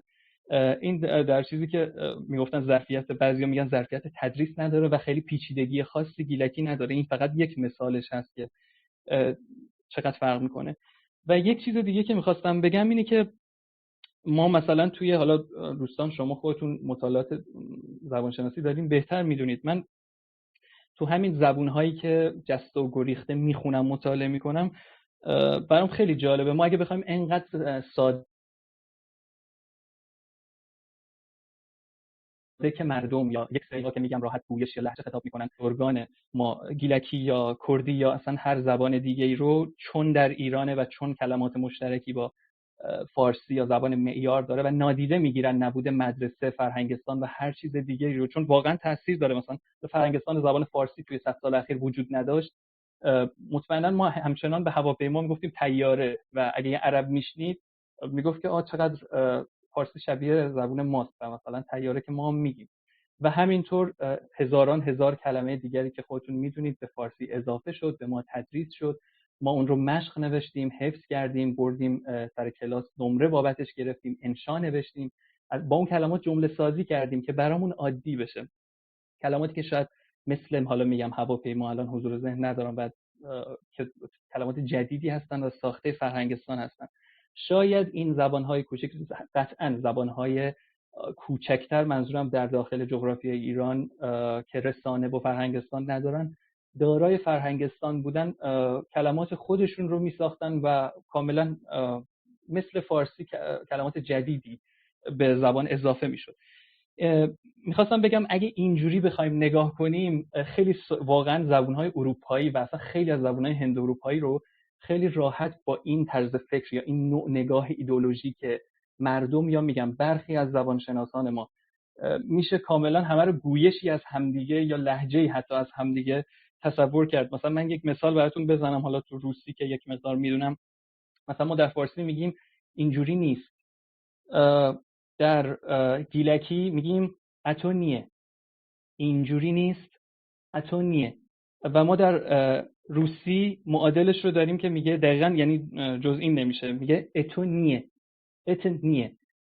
خب اینجوری بخوایم احساسی برخورد کنیم، جوری که تا الان انگار اکثریت برخورد کردن، خب پس گیلکی گویشی از روسیه با این حساب، چون بیشتر شبیشه، یا اصلا حتی روسی گویشی از گیلکیه و اصلا اینجوری میشه. یا مثلا من انگلیسی و آلمانی رو بخوام مثال بزنم، مثلا توی جمله کوتاه، مثلا and that helps و این کمک میکنه در انگلیسی and that helps. توی آلمانی und das hilft، یعنی and به und، that به das و helps به hilft انگار تغییر پیدا کرده و با نوع نگاه غیر علمی که فکر میکنم تا امروز حداقل میتونم بگم به اکثریت چیز حاکم بوده، کسانی که تئوریسین بودن یا نظریه به حال روش کار کردن، آلمانی یا انگلیسی 100% گویش هایی از هم هستن. حتی میشه در خیلی از موارد آلمانی رو لهجه‌ای از در یک سری از جملات لهجه‌ای از انگلیسی دونست با این طرز فکر. سرتون رو درد آوردم. یک مثال کوتاه دیگه هم بزنم در جواب دوستانی که میگن مثلا حالا گویش یا لهجه هستش. خیلی ساده است، یعنی مثلا به نظر من نیازی به رفرنس آوردن و اینا هم نیستش، کاری که من چند وقته میکنم این کارو. این که شما بیاید میگن کلمات فارسی داره گیلکی و حالا میان بخش نبود مدرسه فرهنگستان و کلمه سازی رو نادیده میگیرن، اون بمانه جای خود. من میگم که شما بیاین با قواعد گیلکی اگه لهجه بود که مسلما قواعدی نداشت، یا حالا گویش بود نمیتونست به اون تعریفی که خودشون دارن، اون شاید بگم درست این باشه، با تعریف عامیانه‌ای که از گویش دارن که فقط آواها فرق میکنه و جزئیات کوچکی فرق میکنه و به هر حال حتما از اون زبانه. یعنی مثلا گیلکی گویش از فارسیه در ذهن عام، یعنی اینکه گیلکی همون فارسیه، یک جاهای کوچکی فرق میکنه. بهشون میگم شما بیاین یک جمله گیلکی رو اصلا فکر کنید این قواعدش، بیسش رو در نظر بگیرید، تمام کلمات و حروف اضافه، فعل و صفت، موصوف، همه چی رو بیاید فارسی بگید. فکر کنید 100% گیلکی فارسیه، اصلا یک کلمه مال خودش هم نیست. بیاین براشون مثال میزنم. مثلا توی گیلک ببینید که چطور یعنی حتی قواعد گیلکی بدون هیچ گونه هیچ فعل و کلمه گیلکی همچنان قدرت خودش رو داره به عنوان یک زبان مستقل. حالا اگه من اشتباه میکنم مایده خانم و دوستان زبانشناس من تصحیح کنن. میام مثال میزنم، میگم که یک جمله گیلکی میدار کرچخاش مثلا، یا کرچخال، معذرت میخوام، میدار کرچخال، این رو بیا دقیقاً کلمه به کلمه فارسیش کن. فارسیش کن، یعنی بدونی که جابجاش کنی، چون میگیم همونه دیگه، میگیم گویش یا لهجه از فارسیه با تعریف خودشون از گویش و لهجه که همون فارسیه، فقط کلمات شاید فرق کنه. می رو بیاین به فارسی ترجمه کنیم، میگیم دار درخت، کرچ تورد، خال شاخه. حالا جمله رو بخوایم بگیم درخت تورد شاخه، یک جور شبیه زبون سرخپوستا میشه و اصلا معنی جمله تغییر کرد. فقط قواعد یا میگاب جان مثلا بگید میگاب انا با فارسی به من گاب میگاب دقیقاً. یا جمله دیگه میخواستم مثال بزنم و تموم کنم حرفم رو. مثلا تیپر بابا انگوشته نمک فون کنه. این رو میخوایم الان کلمه به کلمه به فارسی برگردونیم، میگیم ات پدر بریده شده، انگشت را نمک نمیریزد.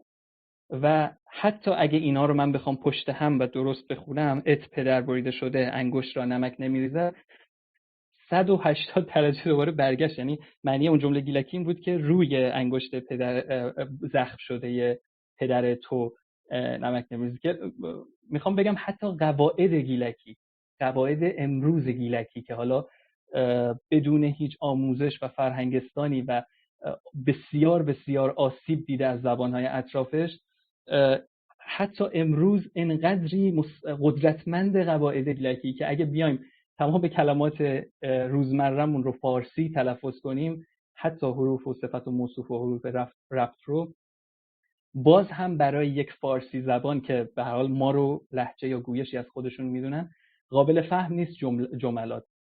و من دیگه بیشتر از این سرتون رو درد نمیارم. متشکرم.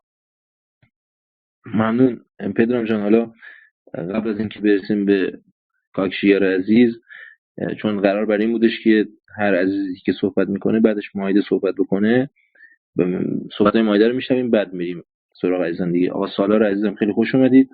مایده جان بفرمایید. خواستم بگم که همونطور که پدرام میگه ام، ام، اون تفاوت‌های اندک چیزیه که توی درون یک زبان اتفاق میفته. تفاوت‌های اندک در مثلا واژه‌ها و نوع تلفظ کردن، یعنی در سطح آوایی، اینا درون یه زبان اتفاق میفته. ولی وقتی که ما اختلاف فاحش دستوری داریم، دیگه قطعا با 2 تا زبان سر و کار داریم. یعنی توی گویش های یک زبان اونقدر دستور دگرگون نمیشه، ولی خب بین فارسی و گیلکی واقعا دستور خیلی متفاوته دیگه. همون طوری که فراخود گفت،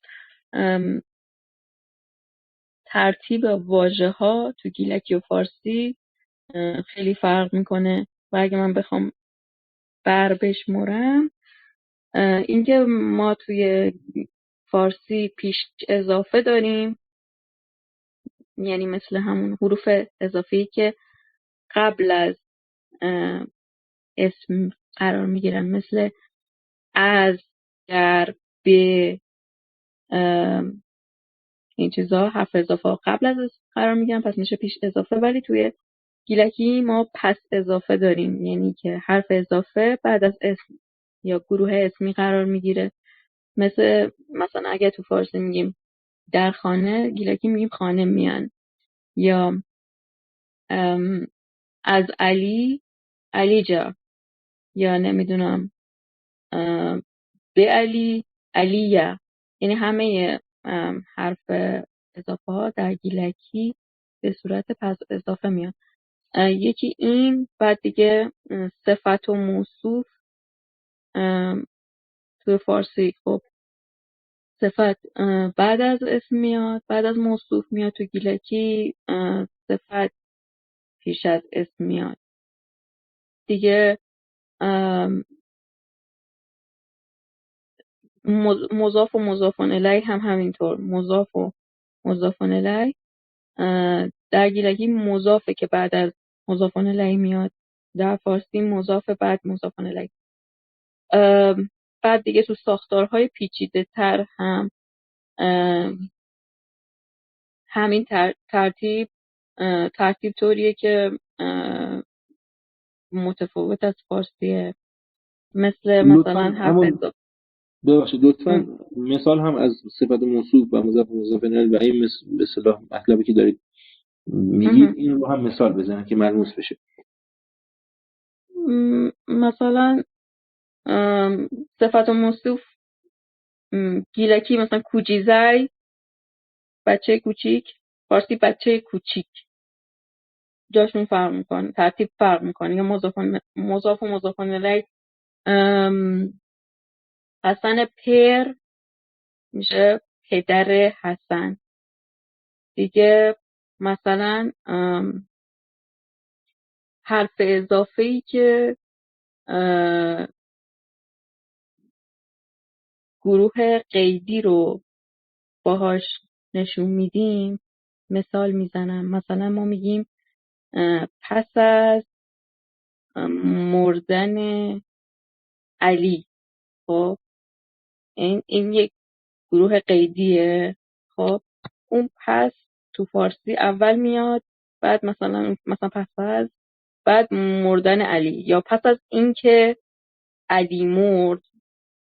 خب گیلکی میشه علی بمرد پسی. اون پسم باز پساینده. یا مثلا توی این ساختار پیچیده بود. اون ساختار این رو حالا چون حامد جانم هستش از مازندران هم بگیم که فرق گویش هم مشخص بشه. یعنی اینکه ما میگیم وقتی که نسبت گونه‌های گیلانی گیلکی به گونه‌های مازندرانی گیلکی با هم دیگه رابطه گویشی هستش، این میشه مثال چی بود دقیق؟ علی بمرد پسی بود. علی بمرد په. این پسی رو مازندران میگن په. علی بمرد په، علی بمرد پسی. شوم بخرد په، شام بخورد پسی. بفرمایید. و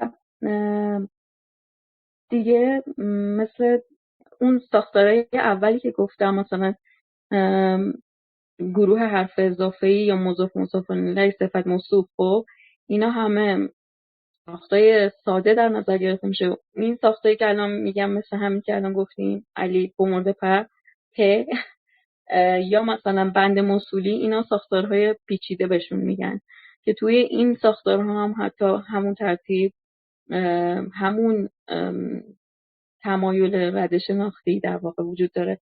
مثلا تو بند موصولی مثلا یاری که گرفتم مثلا میشه می بگیت یارک، یا مثلا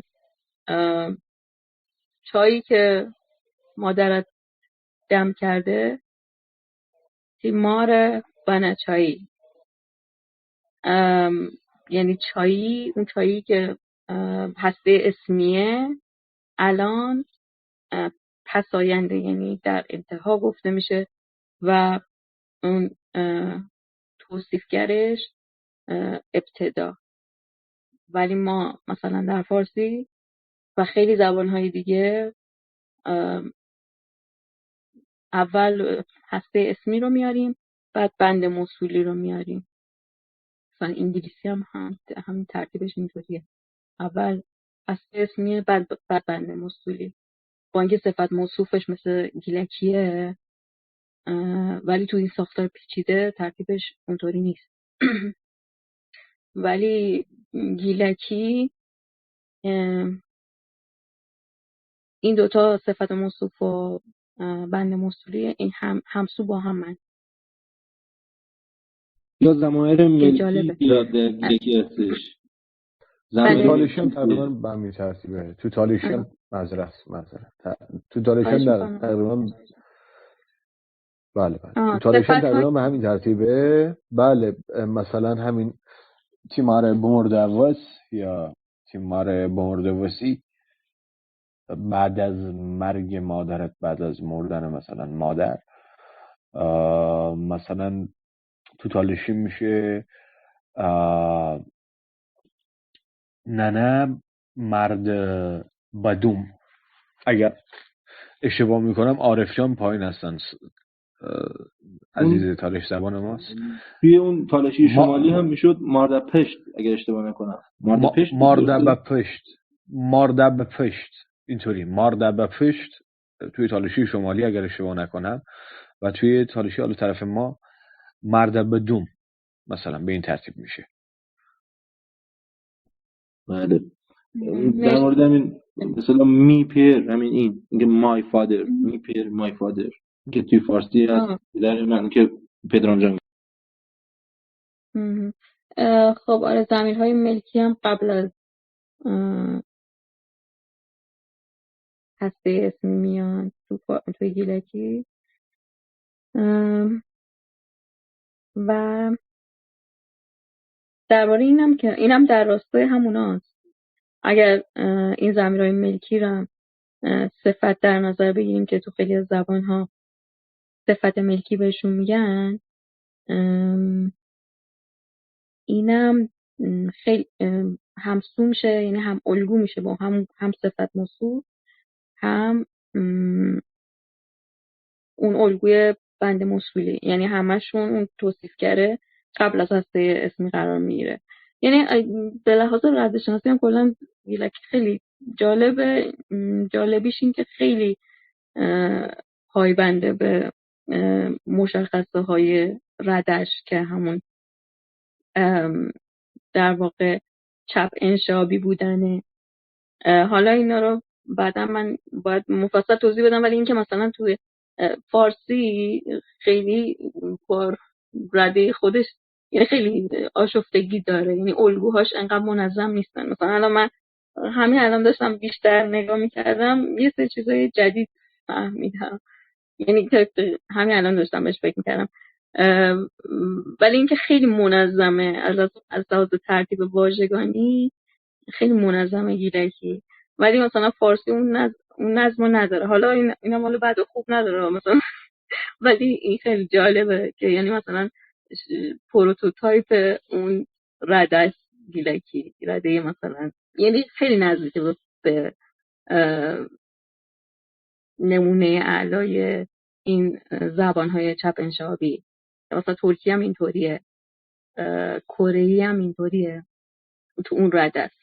فارسی هم مثلا فقط فعلش آخر میاد به عنوان هسته، یعنی تو جمله رو که در نظر میگیریم، خب اگر یه هسته وابسته در نظر بگیریم، مثلا تو جمله فعلی که هست، خب یا فعلی که فعل اون عنصر اصلیه و بقیه جمله مثلا در سمت چپ فعل گسترش پیدا میکنه. خب اینا همه این چیزایی که میگفتم یه چیزی بود، یه عنصری بود که دست چپش گروهی بود که گسترش پیدا میکنه. مثلا حرف اضافه رو شما در نظر بگیری، مثلا میپره، مثلا پلی، خب کنار پدرم. خب اگه پلی هم حالا جزء حرف اضافه در نظر بگیریم، اون عنصر کناریش، خب که اگر مثلا اینو ما به صورت با حروف انگلیسی بنویسیم، خب این چپ و راستی که میگم با خط انگلیسی تعریف میشه، با خط ما جور در نمیاد. مثلا میگیم میپره جا مثلا، خب از پدرم. خب ما این جا رو داریم که یه عنصر در واقع غیر قابل تجزیه است. خب یه عنصر بسیطه واسه خودش. بعد سمت چپ وابسته اون گسترش پیدا میکنه. مثلا میتونیم بگیم پرجا یا میپرجا، یعنی اون عنصری که داره گسترش پیدا میکنه به سمت چپ میره. یا مثلا تو صفت و موصوف، مثلا اون باز اسم هم اونیه که شبیه همین حرف اضافه بود. خب مثلا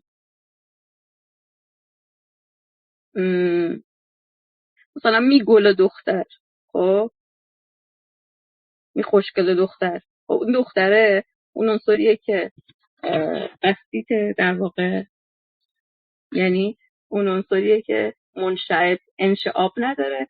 بقیه اون وابسته ها مثلا گسترش دارن. یا همون تو بند موصولیه، مثال بند موصولی، یا حالا بگم ساخت موصولی بهتره. ساخت موصولی مثلا میگه که مار بنا چایی. در واقع ما چایی رو داریم توصیف میکنیم. اون چایی اون عنصریه که تکه و بقیه اون انشعاب. حالا باز انشعابم تو فضای درخت کشیدن تو برای ساختای زبان که رایجه الان، درخت میکشن برای ساختها. اینه که اون نمای درختی که برای این ساخت داریم میکشیم به سمت چپ منشعب میشه و اون یکی سمت راستیه یه عنصر تکی داره، اونم چاییه.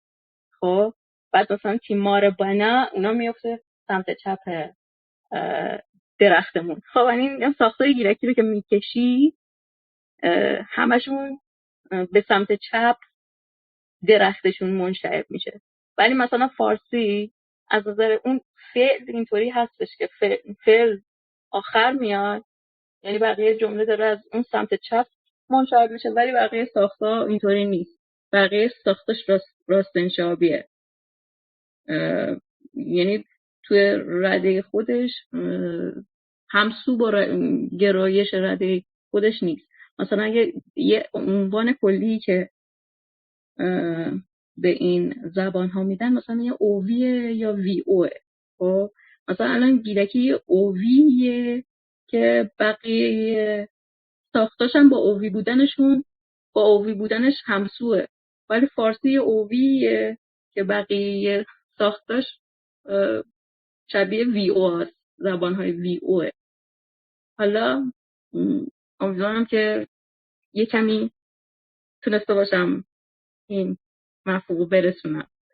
متشکرم از شما.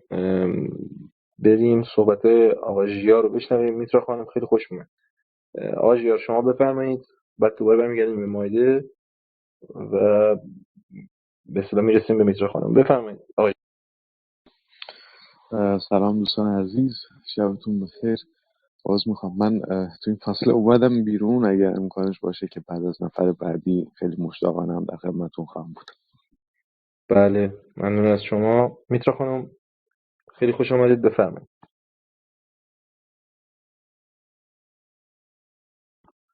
خانم صدر صحبت ما رو میشنوید؟ حرف ما رو میشنوید؟ خب فکر میکنم که بله بفرمایید. درود بر شما و دیگر عزیزان، دوستای عزیز. داشتم گوش میکردم، سودمند بود صحبت‌ها و شیرین، مخصوصا لهجه ها، چالش و فومن و اینا. به باور من، باور غلط زبان نشأت گرفته از قدرته که طی سالهای گذشته، یعنی حدود 1 قرن به این طرف، رواج پیدا کرده و اخیراً زیاد شده. وقتی که سنگ قبر شاعر فارسی سرا رو میشکنن، امیدی هم به دانشگاه نیست، چرا که توتالیریسم در خانه های مردم هم حتی نفوذ کرده. ما باید خودمون دست کار بشیم، هوشیارانه در همه موارد، مخصوصا زبان و تربیت فرزندان، که تلاش کنیم پویا باشند. حتی خودمونم در این بالندگی تلاش بکنیم. زبانشناسی که برای گذران زندگی گردن به اوامر سیستماتیک میذاره، البته دور از مائده جون، عاشق نیست. کسی که بفهمد و ساکت بشینه مرده بیش نیست. پس خودمان باید پیگیری بکنیم.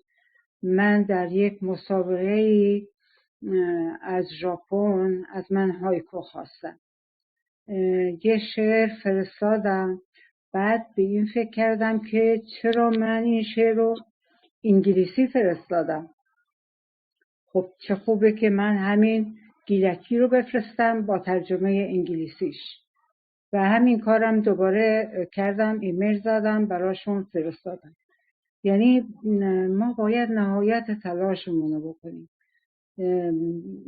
کتاب در زمینه ادبیات، در زمینه شعر، در زمینه اصطلاح داستان برای نوجوان و کودک نوشته بشه و از زبانشناس هم البته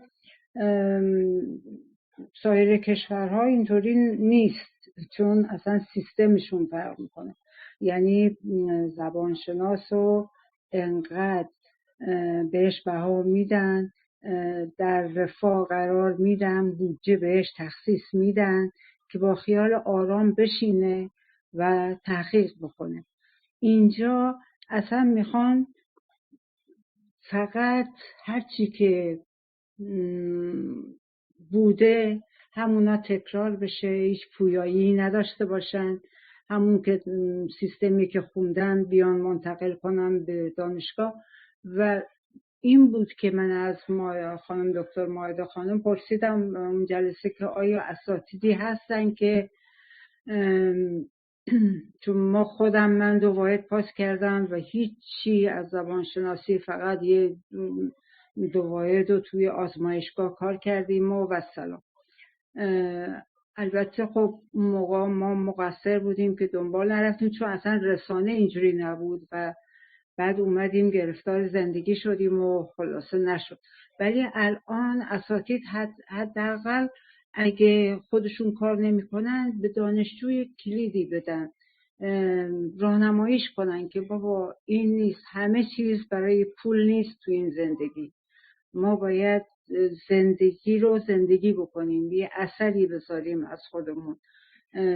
و من بیشتر از این وقت شما رو نمیگیرم، دیگه چیزی بلد نیستم حقیقتا، فقط دارم توی این نادانی خودم دست و پا میزنم که یه کاری بکنم برای زبان خودم. ممنونم وقت گذاشتیم گوش کردیم. سلامت بشین. اختیار دارید میترا خانم. خیلی ممنون، شما دست در نکنم. ممنون از شما میترا خانم. مایزه خانم بفرمایید شما. زنده باش. خانم همونطور که تو بحث قبلی گفتم، حالا یه عده‌ای هم هستن که یه چیزایی رو درست بگن توی دانشگاه. ببخشید. آره، واقعیت‌های علمی میخوای برو یه آب بخور. آره برو یه آبی هم شما بخورید. من یه سری مطلب که پدرام جان مشخصا گفت در مورد من هر موقع با خانم اشکبری همیشه به من لطف دارن، من هیچ وقت نمیدونم یه چیز رو یه جوری میشه که جوابشون رو نمیدم. بعد این دفعه خواستم جواب بدم صدام گرفت. ولی خیلی ممنون خانم اشکبری، تشکر میکنم. حالا من دکترم هنوز، من دانشجوی بیش نیستم، ولی این که هم میاموزیم. بله، اتفاقا منم از بچه‌های دیگه خیلی یاد گرفتم. یعنی که خب همون بحثی که گیل امیر میکنه، این سوالی که میپرسه که آیا هر چیزی که هر کسی به عنوان زبانشناس میگه آیا مثلا منطقیه، آیا درسته، آیا علمیه. حالا منم میخواستم بگم که منم به عنوان دانشجوی زبانشناسی، حالا دوستان توصیه کردن که من بنویسم که چی میخونم، چی خوندم و اینا، ولی خب به نظرم اون حالا این تحصیلات من به حرف من اونقدر اعتبار نمیده. اون چیزی که شما مثلا از قدرت اندیشیدن من یا اینکه چیزی که میتونید از من بفهمید با همین حرفا، شناختی که پیدا میکنید، به نظرم بیشتر اعتبار به من میده تا اینکه من کجا درس خوندم. که شاید مثلا یه کسایی همین جاها درس خونده باشن و در این موارد بتونن حرفایی بزنن که حالا خیلی درست نباشه، یا خلاصه اینکه میگم شناختی که ما نسبت به هم پیدا میکنیم تو این گفتگوها به نظرم بیشتر معتبره تا مدرکمون و اینا. و منم از بچه‌های بی‌مدرک که اینجا هستن خیلی چیزا یاد گرفتم و در حوزه زبانشناسی بعضن در یه جاهایی اونا اطلاعات بیشتری دارن، بیشتر دقت کردن، بیشتر میدونن و من هم از دانش اونا بهره بردم و هنوزم میبرم. و خلاصه این که با هم در کنار هم سعی میکنیم فکر کنیم و بچه ها سوالایی که میکنن خب به منم کمک میکنه من بیشتر فکر کنم، یا اگر جایی رو اشتباه میکنم یا اینکه اگر استدلال درستی به ذهنم نمیرسه بیشتر فکر میکنم. خلاصه این که دور همیم دیگه، داریم از هم بهره میبریم. خیلی ممنون خانم اشکبری و بقیه. شما متین. من خودم راستش زیاد با القاب همچین میانه‌ای ندارم، یعنی نمیدونم چرا یه دفعه گفتم خانم دکتر مائده. حالا به هر حال اینجا هم دیگه میآموزیم. ممنونم از جوابتون. خواهش میکنم. فرمایید سوال. بله پیمان جان، اگر ممکن نیست بس چون آژیار، حالا من ندارم آژیار شما بله آژیار شما موقعیتون مناسب هست یا؟ بله موقعیت هم مناسب هستش، ولی اگه آقا پیمان چیز دارن نه بفهم آقا جیار مخلص شما. سلام دوباره به دوستان. اول اینکه بگم خیلی خوشحال هستم که تو این جمعتون هستم و این دلیلش هم برمیگرده به اینکه من راستش تا الان هیچ دوست گیلانی نداشتم، دوستی که به اصطلاح واقعی با هم چیز باشیم، ولی به شدت سمپاتی دارم با گیلانی‌ها و به شدت ندیده دوستشون دارم. نمیدونم چرا، هیچ دلیل خاصی هم نمیدونم. به عنوان یک کرد، یعنی واقعا تنها غیر کردهایی که توی جغرافی ایران همیشه برام جذاب بودن مردم گیلان بودن. نمیدونم دلیلش چی بوده، شاید یه نوع نزدیکی هستش، زبانی یا فرهنگی، نمیدونم دلیلش چی بوده، ولی خیلی خوشحال هستم که اینجا هستم. راستش تایتلتونم به نظرم میتونه موضوع خیلی خوبی باشه، نه تنها یک جلسه بلکه جلسه‌های بیشتر و بیشتری در موردش میشه صحبت کرد. با توجه به وضعیت زبان توی به اصطلاح حوزه کاسپیان و گیلان به نظرم خیلی مهم هستش. دوستان من فکر میکنم، یعنی من خودم با توجه به اینکه حالا با توجه به این چیزی که خوندم، بیشتر مسئله زبان رو از دریچه به اصطلاح یک امر اجتماعی میبینم و توی این موضوع هم اتفاقا از عنوان یک به اصطلاح مسئله و معضل بزرگتر زبان و به اصطلاح اون باورهای غلط زبان رو فکر میکنم از دریچه به اصطلاح اون چیزی که ما بهش میگیم سیاست‌های زبانی، من از اون دریچه فکر میکنم که وارد میشه، مداخله میکنه و کارش رو انجام میده. فکر نمیکنم زبان به خودی خودش، هرچند دیدگاهی هستش فلسفی حالا زبان شناختی که بعد زبان اصلا مثل یک موجود زنده است، من با اونش کار ندارم، ولی من فکر میکنم که در نهایت این سیاست‌های زبانی هستن که میتونن یک زبان رو به اصطلاح جوندارش بکنن یا اینکه نه اصلا کلا محوش بکنن. اون اتفاقی که برای ما افتاده و به اصطلاح زبانمون خب همه نگرانش هستیم، چه کردی، چه گیلکی، چه زبانهای دیگه‌ای که غیر از فارسی تو ایران هستن. من فکر میکنم که یک خطر عمده که باید همه بهش توجه داشته باشیم این هستش که توی این جریان به اصطلاح ناگوار و دردناک این که زبانمون انگار داره کم کم میشه و کم میشه، ضعیفتر میشه، کمتر صحبت باش میشه، اینه که ما اینو سوبژکتیو بکنیم و فکر بکنیم که افراد هستن که متهم هستن و گناهکار هستن. مثلا انگشتامون رو به سمت مادران اون گویشوران دراز بکنیم، بگیم شما با بچت گیلکی، کردی، ترکی، عربی حرف نمیزنی، پس بنابراین متهم ردیف اول شما هستیم.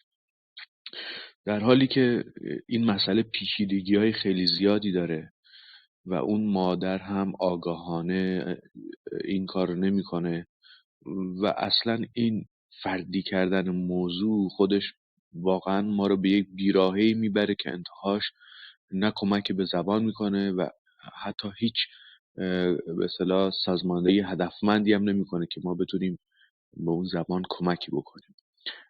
این موضوع رو حتی توی به اصطلاح بحث کرونا هم حتی ما میتونستیم ببینیم. به اصطلاح نظام‌های سیاسی که توانمند نیستن یا توتالیتر هستن یا توانمند نیستن یا اصلا هر چیز دیگه ای، معمولا اون چیزی که از پس مسئولیت‌های خودشون بر نمیان و معمولا دوست دارن به عهده افراد بندازن. مثلا مدل اعتیاد دارن، میگن آره مثلا دوست بعد یا فلان، مثلا شما کرونا رو داری، مثلا میگن آقا چرا ماسک نمیزنی یا رعایت نمی‌کنی پس بنابراین کرونا زیاد میشه.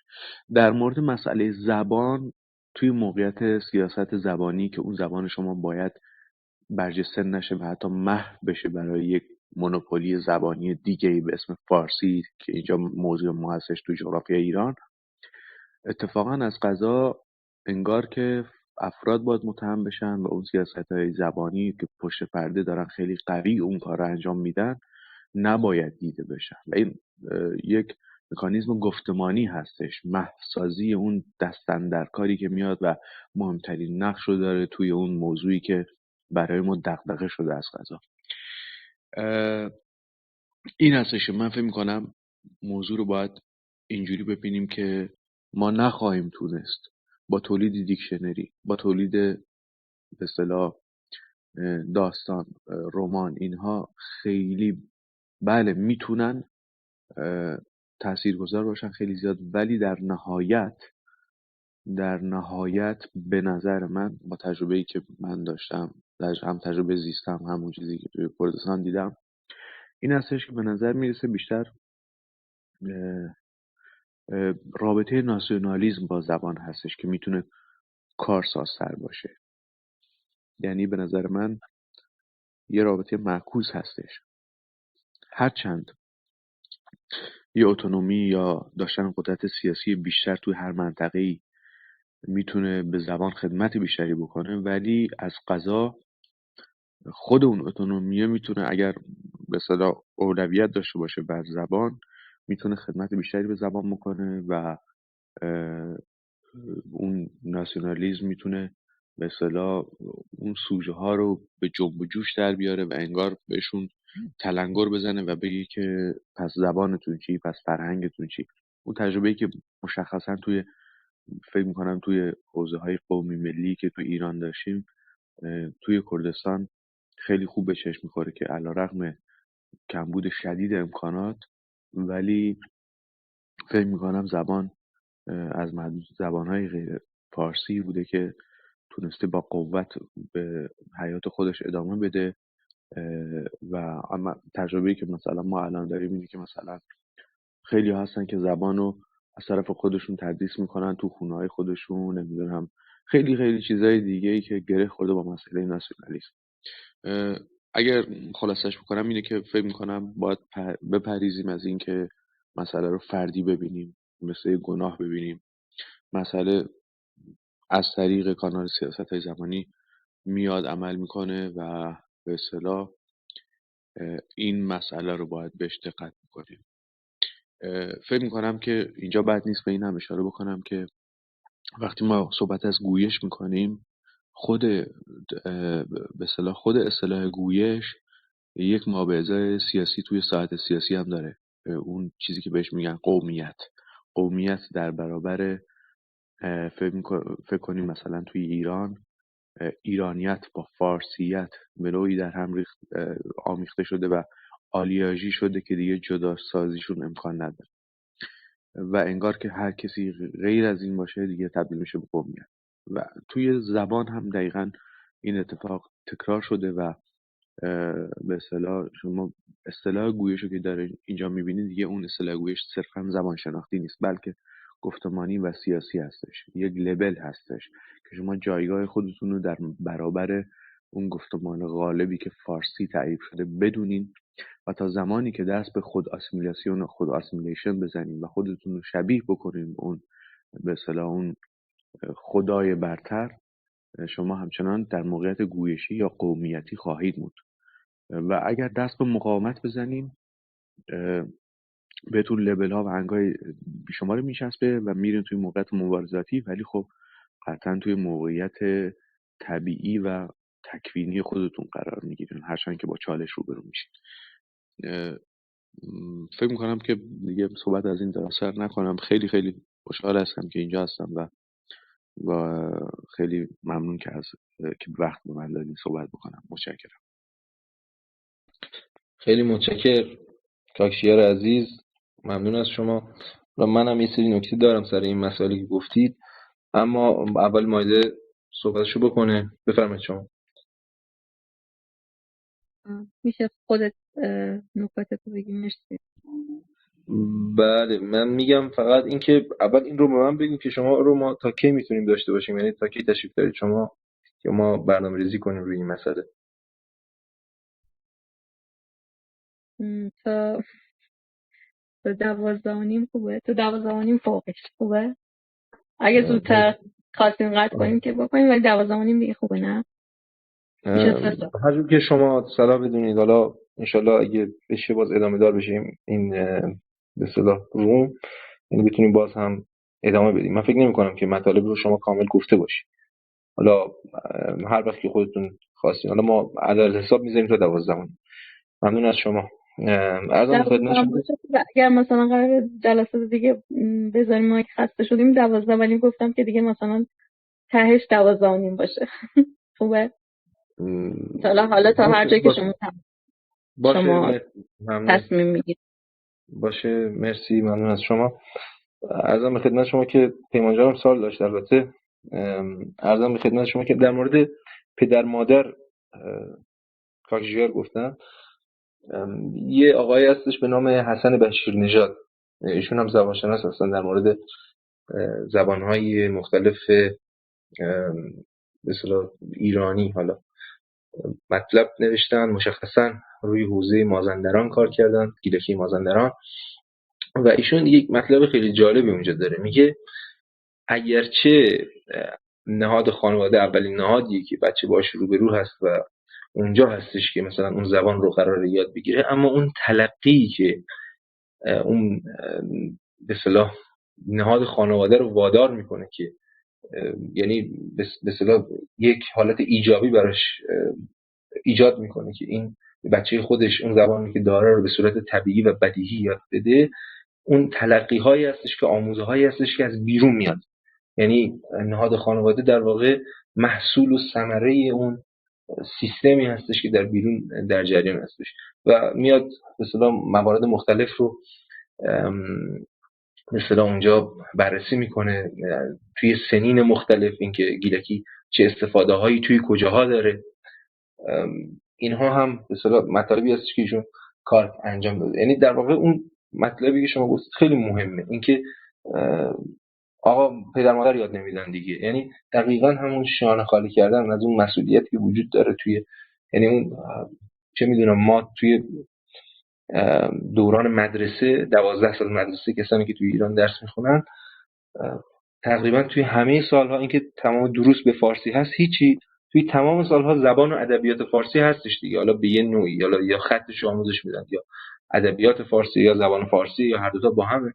به هر حال این مسئله‌ای که 12 سال آموزش داده میشه، باز هم خیلی افراد نمیتونن حالا مثلا کامل ارتباط بگیرن، یه سری مثلا املاش هم حتی مثلا بعضیا نمیتونن درست بنویسن. اینها گیلکی کردی اینا یک ربع هم درس داده نمیشه، این هیچی. این که از اون ور بعد فشار به اصطلاح میارن که آقا برای اینا گویش هستن، اینا لهجه هستن، اینها تلقی هایی هستن که در واقع ذهنیت اون خانواده رو شکل میده که آقا آره زبان تو درجه 2، زبان تو گویش، زبان نیست، نمیدونم کلماتو تو داری اشتباه میگی، تو قومی، تو نمیدونم اون کیفیت رو نداری، اگه میخوای آدم حسابی بشی بیا فارسی صحبت بکن. در واقع اینا هستش که شکل میده و خانواده رو اینها مثلا محصولی هست خانواده از این تفکرات و این مطالبی که به عمد و با برنامه حداقل طی 100 سال اخیر و حتی بیشتر از این 100 سال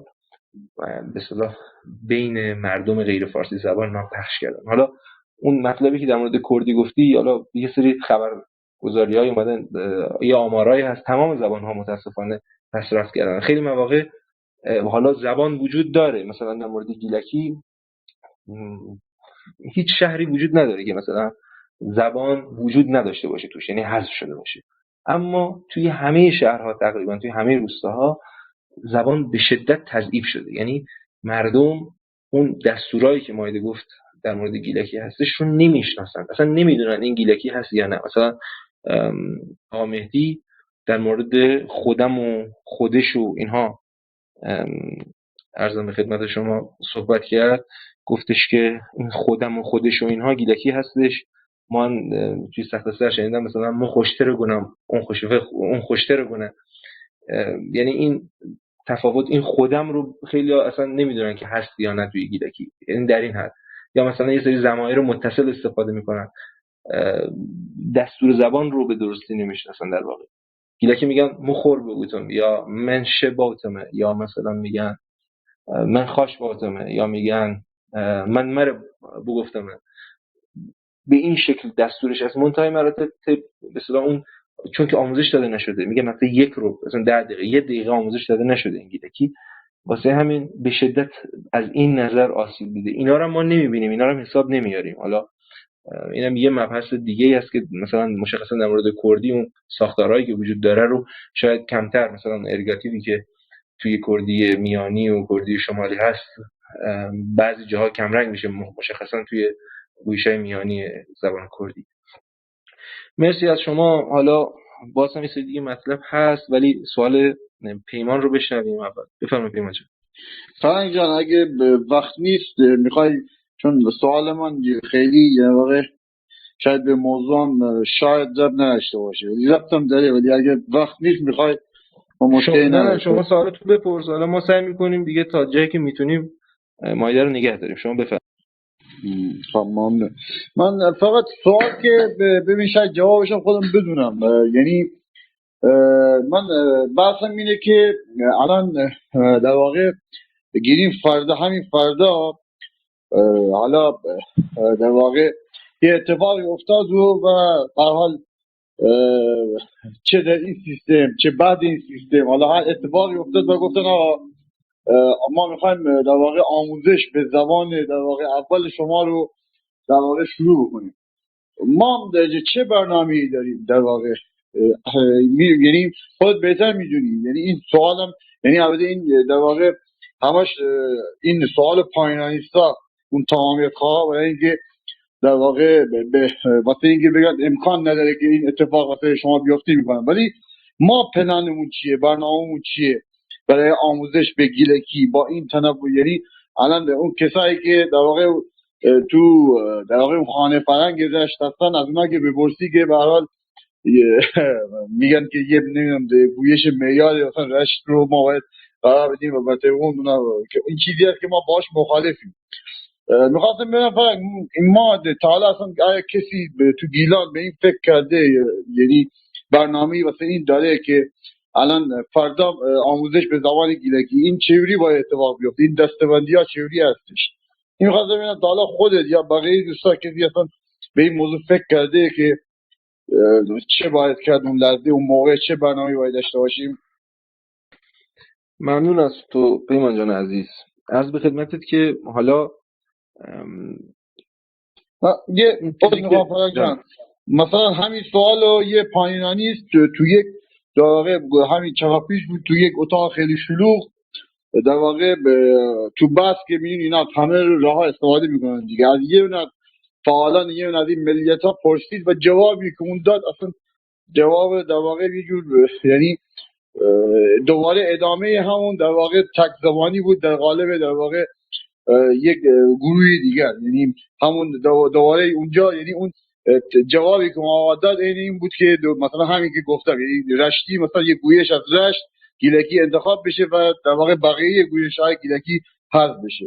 یعنی جوابی نداشت، جواب قانع کننده نداشت. این می‌خواد بگم ما چی جوابی داریم اگه یک از اون پرسید؟ فرض اجازه است. بله بفرمایید. اگه صحبتی داری بفرمایید تو، حالا بعد از تو من میگم.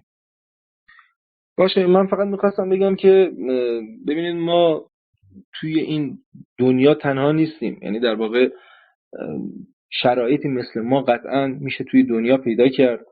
اون کشورهایی که به صورت بومی زبانهاشون اونجا بوده و مردم مثلا از جای دیگه ای نیومدن اونجا، یک زبان از به صورت چه میدونم کوچ نرفته مثلا یه جای گسترش پیدا کنه، این زبان گیلکی مشخصا همینجا شکل گرفته. یعنی ما تنوع گویش‌ها و به اصطلاح لهجه هامون به این دلیل هستش که ما آبا اجدادمون خیلی وقتی که اینجا به اصطلاح هستن و اتفاقا خیلی جالبه که پیمان جان توی همین منطقه‌ای که ما به اصطلاح بودیم تا قبل از اشغال، حتی مثلا حکومت‌های مختلفی توی یک بخش‌هایی به اصطلاح حضور داشتن. یعنی چه میدونم شرق مازندران، یعنی داخل این منطقه‌ای که حالا به صورت خودمختار و نیمه خودمختار یا مستقل و نیمه به اصطلاح مستقل اداره می‌شده، همینجا هم به صورت فدرالی بوده. این خیلی مسئله مهم و جالبی هستش. و اینکه ما بایستی بریم به نظر من اون تجربیات مردمی که شبیه ما است وضعیتشون، اونها رو جمع‌آوری بکنیم، مطالعه بکنیم.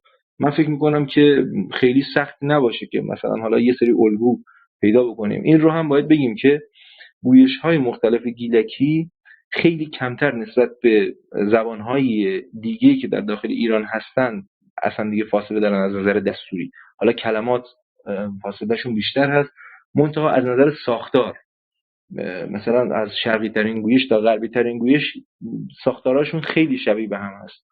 این خیلی مسئله مهمی است. یعنی اگر قرار بر اون داستانی باشه که شما گفتید به اصطلاح میشه این کار رو هم کرد.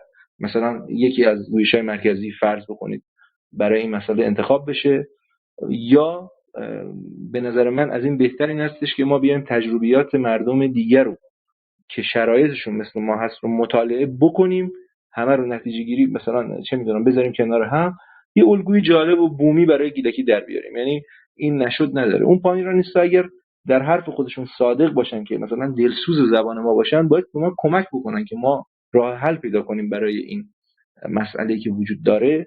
ولی اونها این رو به قول تو برای این مطرح میکنن که کل صورت مسئله رو پاک کنن، یعنی هدفشون این هستش. ولی من فکر میکنم اینا راه داره و میشه به اصطلاح راه مناسبی از بین تجربیاتی که الان هستش حداقل اینو مطالعه بکنیم و یه الگویی برای به اصطلاح زبان گیلکی در بیاریم. این به نظر من شدنی است. منتهی مراتب خواستی که لااقل ما از طرف دولت ملت حالا حاضر داریم میبینیم این هستش که این مسئله رو یه جوری لوسش بکنن، یه جوری مثلا به حد سرگرمی، در حد اینکه رفع مسئولیت یا آره 2 واحد حالا مثلا توی دانشگاه گیلان یا دانشگاه کردستان مثلا بذارن و بگن آقا آره ما که گذاشتیم حالا 2 واحد امسال بذارن، امسال دانشجو بعد نصاب نرسیده. یه بازی‌های به این شکل که این مسئله رو غیر مؤثر و لوس بکنه. یعنی نمیخوان که مسئله حل بشه، نمیخوان که این، ما میخوایم آقا این گیلکی جوری باشه که ملت باهاش زندگی بکنن. ما حتی تجربهش رو هم داریم، یعنی یه تجربه‌ای در دوران زیدیه گیلکی رو به اصطلاح به صورت آکادمیک آموزش دادن، با گیلکی رو آموزش ندادن، به گیلکی آموزش دیدن. این خیلی مسئله مهمی هستش. مثلا درس عربی رو چه میدونم یک متن عربی ادبی رو براشون به گیلکی ترجمه کردن، مثلا تفسیرهای قرآن رو ترجمه کردن با گویش‌های مختلف، با گویش‌های متفاوت، ولی بیس و اصولش یکیه. به صورت آکادمیک هم اتفاقا انجام شده. یعنی این سابقه حتی توی گیلکی زبان‌ها وجود داره. البته گستره گویشیش کامل نیست، شامل نیست. منتهی مراتب توی یک بخشی که اختلاف گویشی داشته این مسئله انجام شده، حتی به صورت سابقه این مسئله وجود داره و میشه میگم اون تجربیات رو به اصطلاح ازشون استفاده کرد. آقای روحانی خیلی خوش اومدید. گیلم اینجا شما فرمایشتون رو بفرمایید. بعد بریم باشه شش. عرضم خدمت شما که یک صحبت کوتاه فرصت نشد راجع به بحثایی که آقا ژیار مطرح کردن. یک صحبتی کنم که خب بله کاملا درست، یعنی خب فرد نمیتونه در برابر نهاد یا کلا سیستم چندان کاری از دستش بر نمیاد. مؤثر دست کم نیست، اگر هم کاری بر بیاد یعنی مؤثر به اون معنا نیست. در برابر نهاد نمیشه وایساد، فرد تک انسان نمیتونه وایسه. واحد سیاست ورزی نهاده و باید جمع‌ها و نهادهای موازی در برابر اون شکل بگیره. طبیعتاً روایت در برابر روایت سازی سیستم مستقر باید روایت هایی در برابر اون تولید بشه و این هم کار فرد نیست، کار گروه و نهاد و انجمن و این هاست. ولی خب یک چیزی هم که هستش، خب از اون ور بوم هم نمیشه افتاد. یعنی چیزی که حتما لازمه که مد نظر داشته باشیم اینه که یک وظیفه اخلاقی هم هر انسان داره. من فکر میکنم فردیت انسان ها هم خیلی مهمه، یعنی اینکه هر وظیفه اخلاقی که هر انسانی باید اون رو لحاظ کنه، اون رو مد نظر داشته باشه. اینجا هم مطرح دیگه، یعنی وقتی که دارن نمیدونم وقتی که یقه شما رو گرفتن چسبوندن بیخ دیوار، شما جدا از این که اقتضای بقا اینه که دست و پا بزنی، وظیفه اخلاقیته. کسی حق نداره که جلوی نفس کشیدن شما رو بگیره. یعنی این هم هست، یعنی این از این ور هم باید دید قضیه رو که جدای از اون این که به هر حال نمیتونن در برابر اون چیزی که هست خیلی نمیتونن مقاومتی نشون بدن و خیلی هم آگاهانه نیست. میخوام بگم که خیلی هم اینطور نیست، یعنی وظیفه اخلاقی هم برام میشه مطرح کرد. از این زاویه هم میشه دید قضیه رو. راجع به صحبت‌های پیمان جان در راستای صحبت‌های فرهنگ، یعنی اون چیزی که گفت، یعنی خب رشته‌هایی هست که داره و کارگروه‌هایی هستش که دارن همین کارها رو میکنن. در باره زبان‌های مختلف یک یک گروهی هست زیر نظر یونسکو اگر اشتباه نکنم کار میکنن، زبانهایی در معرض خطر، که یک اطلسی هم از زبانهایی در معرض خطر در دست دادن، تهیه کردن، یک معیار ششگانه‌ای هم در دست دادن برای اینکه بگیم که مثلا بتونیم بگیم که مثلا وضعیت یک زبان چطوره طبق اون دسته‌بندی ششگانه. در معرض خطر انقراض، به شدت در معرض خطر انقراض، نیازمند توجه. یک دسته‌بندی ششگانه هستش که اگر جستجو کنید در واقع طی اون پروژه این دسته‌بندی رو انجام دادن و طبق اون دسته‌بندی گیلکی چون در خانواده ها دیگه منتقل نمیشه، به شدت در خطر معرض انقراض، به شدت.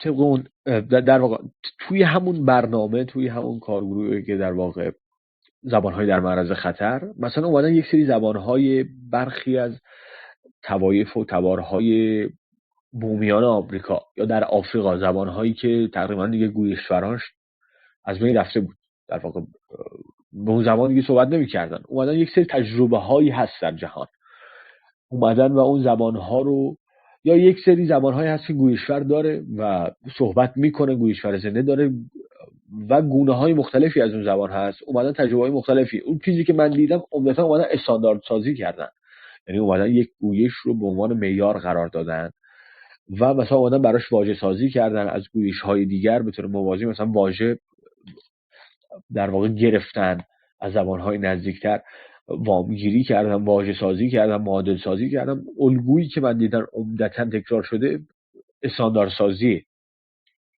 عمدتاً انگار راحت ترین کار همینه. یعنی اون چیزی هم که ما میبینیم در سطح کشورهای مختلف عمدتاً همینه.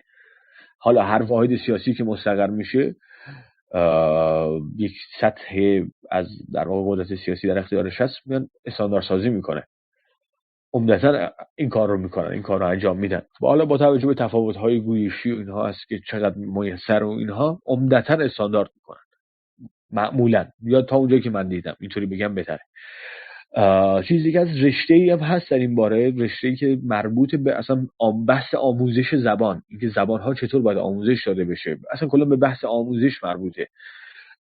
طبیعتا این کار خیلی تخصصیه، یعنی باید یعنی ما باید بخونیم. من فکر نمی‌کنم جواب قطعی برای این داشته باشیم. چند تا امکان پیش روی ما هست. یکی هستش که یکی هم که بحثی هست، یک بحث نظری بر سرش پیش اومده در بین حالا کسانی که در مورد گیلک‌ها در واقع مطالبی رو مطرح میکنن و حالا روشنفکرهایی که در حوزه مسائل گیلک‌ها صحبت میکنن، طرح بسگانگی زبان رو مطرح کردن که مثلا به طور موازی همه گویش‌ها رو بدون که استاندارد کنیم، همه گویش‌ها رو در کنار هم دیگه در یک سیستم آموزشی مثلا داشته باشیم. و خیلی هم ایده قشنگیه، خیلی هم انسانی به نظر میرسه، خیلی هم عادلانه به نظر میرسه. ولی اینکه تا کجا میسره، اینکه چقدر چنین چیزی امکان داره، حالا ما اتفاقا چند هفته پیش نبود، 2 هفته پیش بود، 2 هفته پیش بود که با فرهنگ و تالشتایری ویان همین بحث رو کردیم. اتفاقا اگر یاد باشه فرهنگ، همین بحث رو کردیم که چیکار باید بکنیم برای این مسئله. این که جواب قطعی من یکی ندارم، باید تجربه های مختلف رو دید. چیزی که عمدتاً جهان رفته به سمت اون استاندارد سازیه، ولی خب شاید این یگانه راهی نباشه که پیش روی ماست. شاید مثلا امکانهای دیگری هم هست. شاید مثلا یک شکلی از استاندارد سازی، مثلا به این صورت که مثلا یک نوع استاندارد سازی که یک گویش زنده رو بگیریم استاندارد کنیم، مثلا گویش گوجه‌سوان رو بگیریم استاندارد کنیم، این رو به عنوان معیار گیلک قرار مثلا یک راه اینه. یا مثلا بگیریم یک گویش مصنوعی بسازیم. فکر میکنم یک سری جای چکسلواکی فکر میکنم چنین کاری کرده بود اگر اشتباه نکنم، من اینطور شنیدم. یک گویش مصنوعی بسازیم از مجموعه گویش هایی که هست. یا مثلا یک گویش تاریخی، یک گونه تاریخی که گویشور زنده نداره، یک گونه تاریخی که مثلا امروزه خیلی تغییر کرده، یک گونه تاریخی رو بگیریم به عنوان استاندارد. راه‌های مختلفی هست و بیشتر باید دید. یعنی خب لزوما هم در واقع، یعنی اگر دغدغه واقعا انسانیه، اگر هم مغلطه نیست، اگر هم سفسطه نیست، اگر هم موضوع سیاسی هدف سیاسی پشتش نیست، خب اینطور باید دید قضیه رو. این که جواب قطعی وجود نداره، تجربه های مختلف رو باید دید، اینکه کدوم با شرایط ما مطابق تره و البته میتونیم شرایط تاریخی خودمون رو هم ببینیم، یعنی اینکه ما در گذشتهمون چه تجربه هایی داریم. همین که فرهنگ مطرح کرد، اینکه چندین گویش مثلا آموزش داده میشد، خب همه اینها رو میشه خلاصه کنم اینه که جواب قطعی شاید نداشته باشه، باید بیشتر خوند و بیشتر دید و بیشتر مطالعه کرد و اینکه ببینیم دیگه با توجه به شرایط خودمون، یعنی لزوما اون نسخه‌ای که برای فارسی یا کردی مثلا یا ترکی پیچیده شده شاید مثلا مناسب شرایط ما نباشه، شاید ما مثلا از عهده اون بر نیاییم. عرضم خدمت شما که با تجربه‌های مختلف رو دید و یک فاکتوری که اینجا خیلی تاثیر داره این که مثلا گونه‌های مختلف گیلکی از مازندران تا گیلان خیلی به هم نزدیکن، یعنی هر آدم منصفی بیاد ببینه دستور دست کم در زمینه دستور خب خیلی کم، مثلا تغییرات خیلی کمه، خیلی کم بس آمده، از شرق مازندران تا غرب گیلان خیلی تغییرات کمه در حوزه دستور. ولی خب مثلا تو تالشی دوتا گویش، مثلا دوتا گونه زبانی، دوتا گونه تالشی مثلا بعضا خیلی تفاوت‌های فاحش دستوری دارن بعضا، یا مثلا توی کردی همینطوره به همین ترتیب، یا مثلا بعضی زبان‌ها کمتر بعضی زبان‌ها بیشتر. این فاکتور هم موثره. فکر می‌کنم اتفاقا برخلاف اون چیزی که نموده میشه کار ما شاید آسان‌تر هم باشه در این راستا. خیلی حرف زدم. علی نجفی فکر کنم بخواد صحبت کنه. بله اگر شما کنم. علی آقا شما بفرمایید. آقای نجفی خب فکر کنم صدای ما رو ندارن. علی آقا بفرمایید. بله میاد صداتون، بفرمایید. من نمیدونم اصلا در چی صحبت کردیم، گوش بدم چند دقیقه ببینم. فقط این مورد که منم تا جایی که دیدم این برابر اون استاندارد سازی بوده. من در مورد سوئدی گویا 2 یا 3 استاندارد مختلف دارن، به 2 استاندارد مختلف دارن به اضافه اون استانداردی که توی فنلاند به عنوان سوئدی تعریف میشه 3 تا استاندارد سوئدی. همین فعلا ببینم چی میگی. من همش حالا من ممنون علی آقا. من حالا یه خلاصه میگم و یه سری مطلب اینجا یادداشت کردم. فکر میکنم که میترا خانم هم یک صحبت دارن در مورد خانه فرهنگ. حالا میترا خانم چشم اگر اجازه بدید من یکم در مورد این مطالبی که الان مطرح کردیم یعنی توی این جلسه خلاصه بگم که ما در مورد تعریف گویش صحبت کردیم. این که گویش اصلا یک تعریف ذاتی نیست.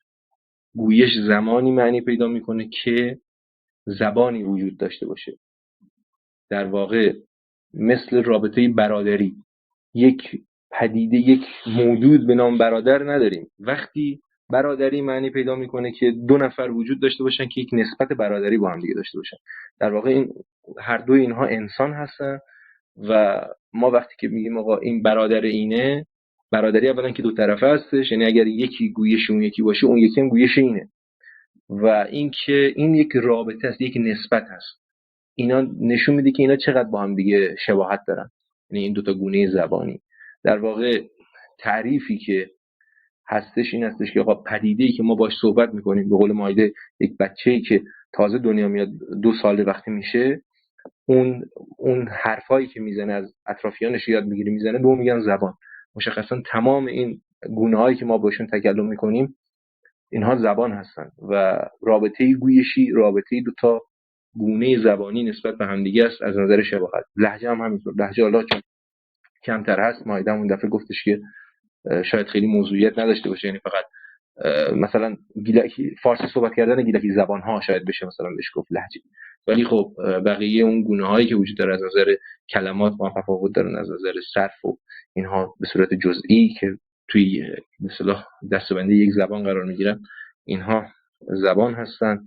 عرضم به خدمت شما که تعریفی که توسط دولت ملت ها ارائه میشه در موردش صحبت شد.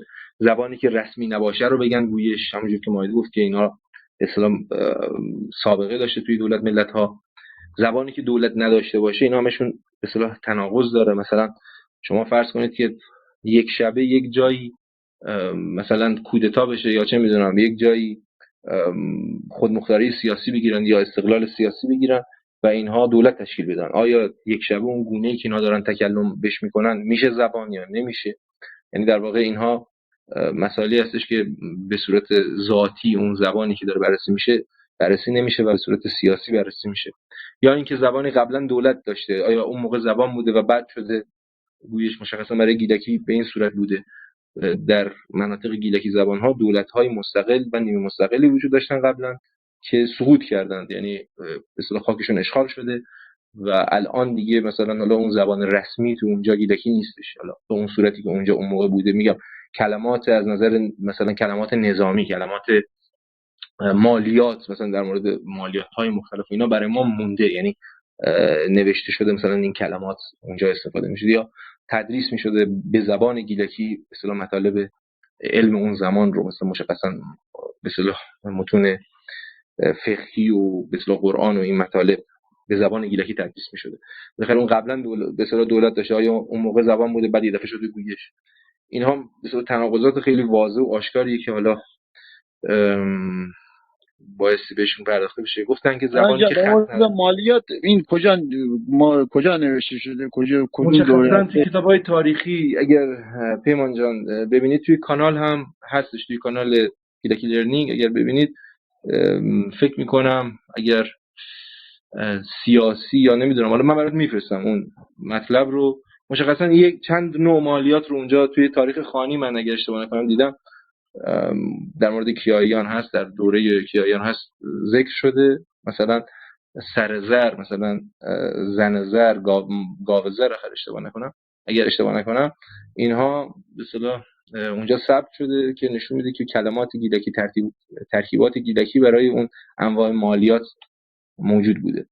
عرضم به خدمت شما بالا شواهد زیادی هست در مورد نظامی، مثلا موارد نظامی هستش و اینها بنو برگوتن، نمیدونم عرضم به خدمت شما پشت دیم بودن، اینا مواردی است که تو کتاب‌های تاریخی نوشته شده.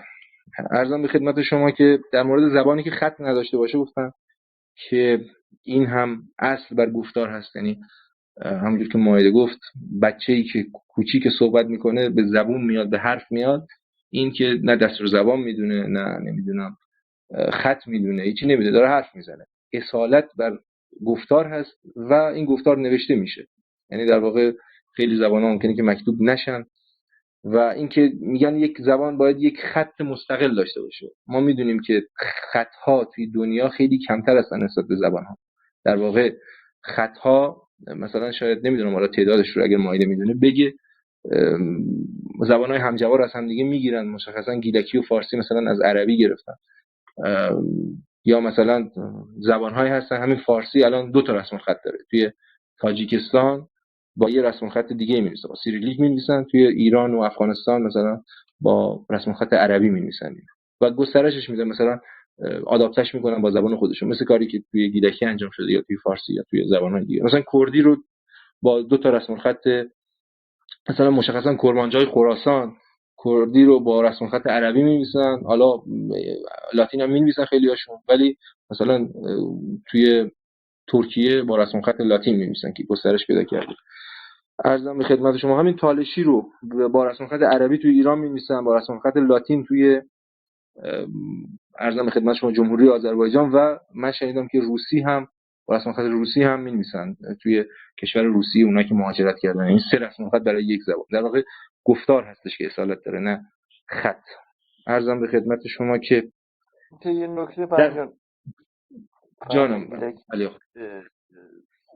میان مستقیما در عربی گرده برداری کرده، مثل اینکه مثلا در مورد حرف گ که با سه نقطه. بله مشخصا اون چیزی که به اصطلاح واضح هستش این است که مثلا توی متون قدیمی گیلکی خیلی از حروف رو مثلا حرف پ رو با ب می‌نوشتن خیلی جاها، بعدن مثلا با اینجوری نوشتن. اون گی هم که شما میگی درسته، حالا توی فارسی هم ظاهرا بوده، اینکه هم به اصطلاح کاف رو می‌نوشتن یا کاف می‌نوشتن یا روی کاف 3 تا نقطه می‌ذاشتن. این نشون میده که گیلکی خودش به اصطلاح مستقیم این خط رو ظاهرا از عربی گرفته و بعدش حالا تحت تاثیر فارسی، یعنی مثلا با آشنا شده با فارسی، یا اینکه به اصطلاح یه سری خلاقیت هم خودشون داشتن. حالا الان هم که یه سری خلاقیت دیگه همینه، یعنی توی تمام زبان‌ها این اتفاقات میفته و چیز عجیب غریبی نیستش که خط نسبت به زبان بالاخره دو تا چیز متفاوت هست. عرضم به خدمت شما در مورد کلمات مشترک صحبت کردن عزیزان. اینکه فارسی یک جوری نشون داده میشه که کلمات مشترک ملک فارسی است، در حالی که اینجوری نیست. یعنی کلمات مشترکی که خیلی از کلمات مشترکی که الان توی فارسی هست حتی فارسی نیست، یعنی وارد شده به فارسی. مشخصا کلمه ضرب مثلا توی گیلکی و فارسی این از صورت جنوب غربیش با د ثبت شده توی زمان هخامنشی‌ها. کلمه زر به معنی طلا، زرد به معنی زرد، اینا به اصطلاح توی فارسی دخیله. مثلا کلمه 5 حتی توی شمارش این توی فارسی دخیل هستش. مثلا کلمه فرشته توی فارسی دخیله، گیلکی میگن فرشته. عرضم به خدمت شما که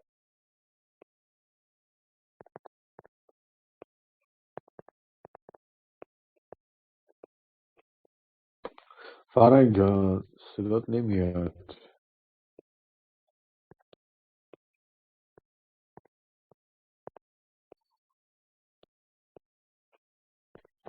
فرنگ اینترنتی بشه گفتایی داره. فرنگ آره من فکر فرنگ صدات نمیاد. من فکر مشکل از مال منه. بذارید پیام بدم بهش.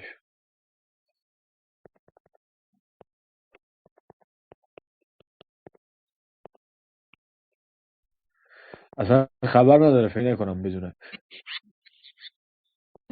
علی جان قطع شد. آره علی جان میکروفونت هم بازه. حالا در مورد استانداردسازی منم بگم.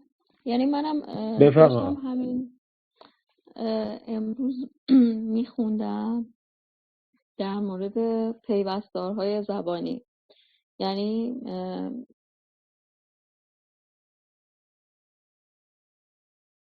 دیالکت کانتینیوم که خیلی جاها وجود داره. یعنی حالا فرهنگم داشت به این اشاره میکرد که مثلا گیلک ها ساکنان از قدیم الایام ساکنان این سرزمین بودن. اینم تو تعریف پیوستار گویشی اینطوری گفته بود که جوامع کشاورزی که سابقه دراز یک جا نشینی دارن معمولاً توشون این پدیده پیوستار گویشی دیده میشه. یعنی همه جا این پیوستار وجود داره. یعنی اینکه حالا تعریف پیوستار گویشی چیه؟ اینکه توی گستره جغرافیایی گونه‌های زبانی داشته باشیم که گونه‌های همجوار درک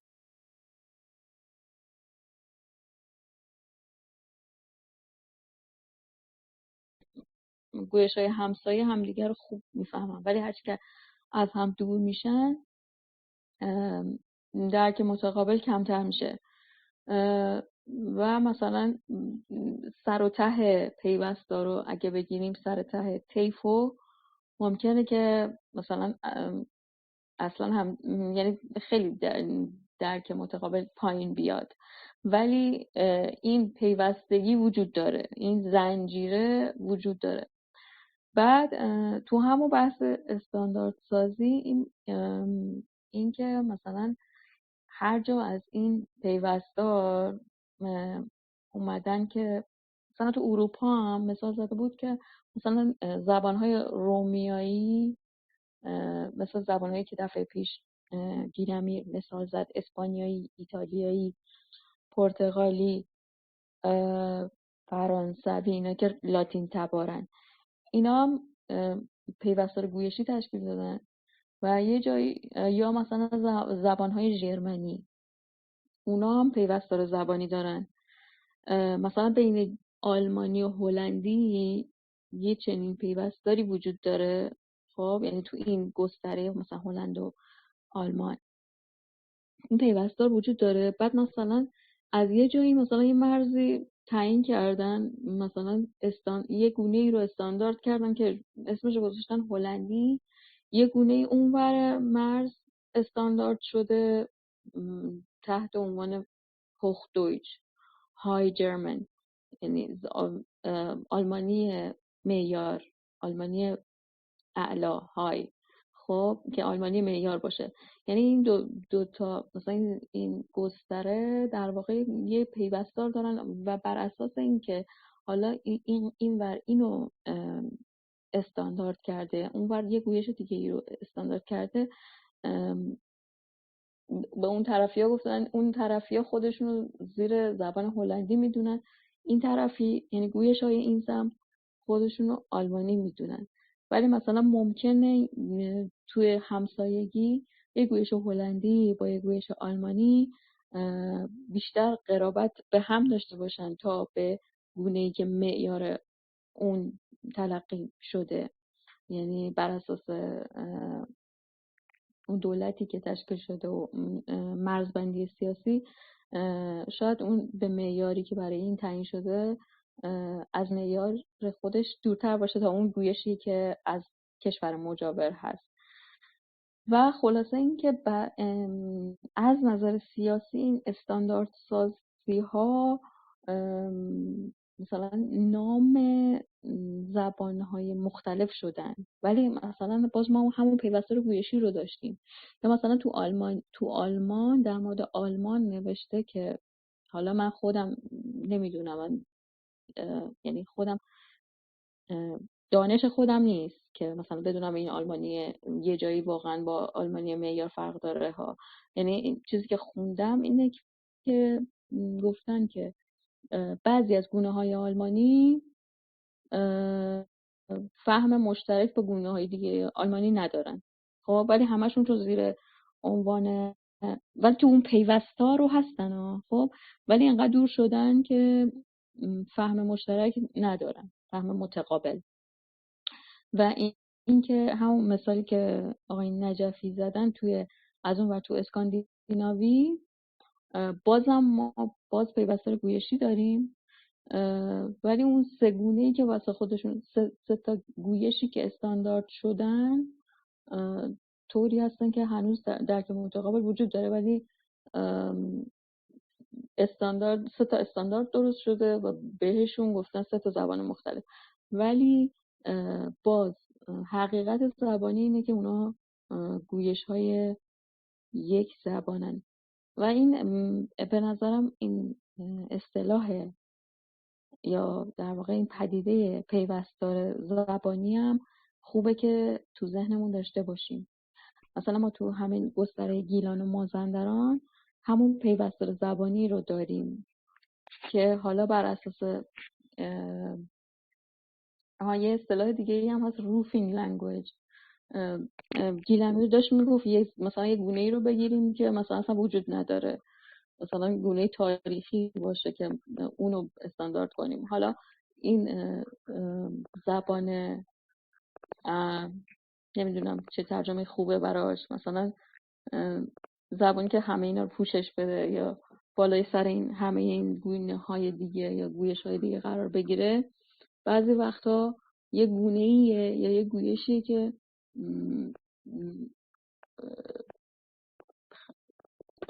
اون تفاهم با گونه‌های دیگه توش ممکنه وجود نشته باشه. مثلا یه مثالی هست از عربی، مثلا عربی فصیح، یه عربی که خب مثلا عربی قرآن، مثلا اینو صحبت نمی‌کنن جایی، ولی یه حالت پیوندنده همه عربی ها هست. ولی اینکه تو همه این گویش‌هایی که وجود داره این پیوستاره هست، یعنی پیوستاره که اینا رو به هم وصل میکنه، ولی ممکنه بعضی موقع اینا اینقدر از هم فاصله بگیرن که مثلا درک متقابل وجود نداشته باشه.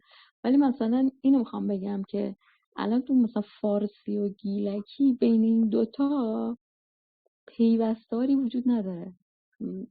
یعنی اینی که میگیم تو درونه یه پیوستار ممکنه یهو درک متقابل مخدوش بشه، خب اون یه چیزه. ولی اینکه تو 2 تا زبان مختلف مثلا درک متقابل نداریم، اونم یه بحث دیگه است. اون پیوستا رو ما اینجا نداریم. مثلا اگر ما بخوایم اون نقش اروپا رو تو ایران مثلا مدل کنیم، به نظر من اون چیزی که تو گیلان و مازندران داریم شاید مثلا شبیه اسکاندیناوی باشه مثلا، یا مثلا فوقش زبانهای ژرمنی غربی مثلا، یا مثلا ژرمن و رومانس و اینا.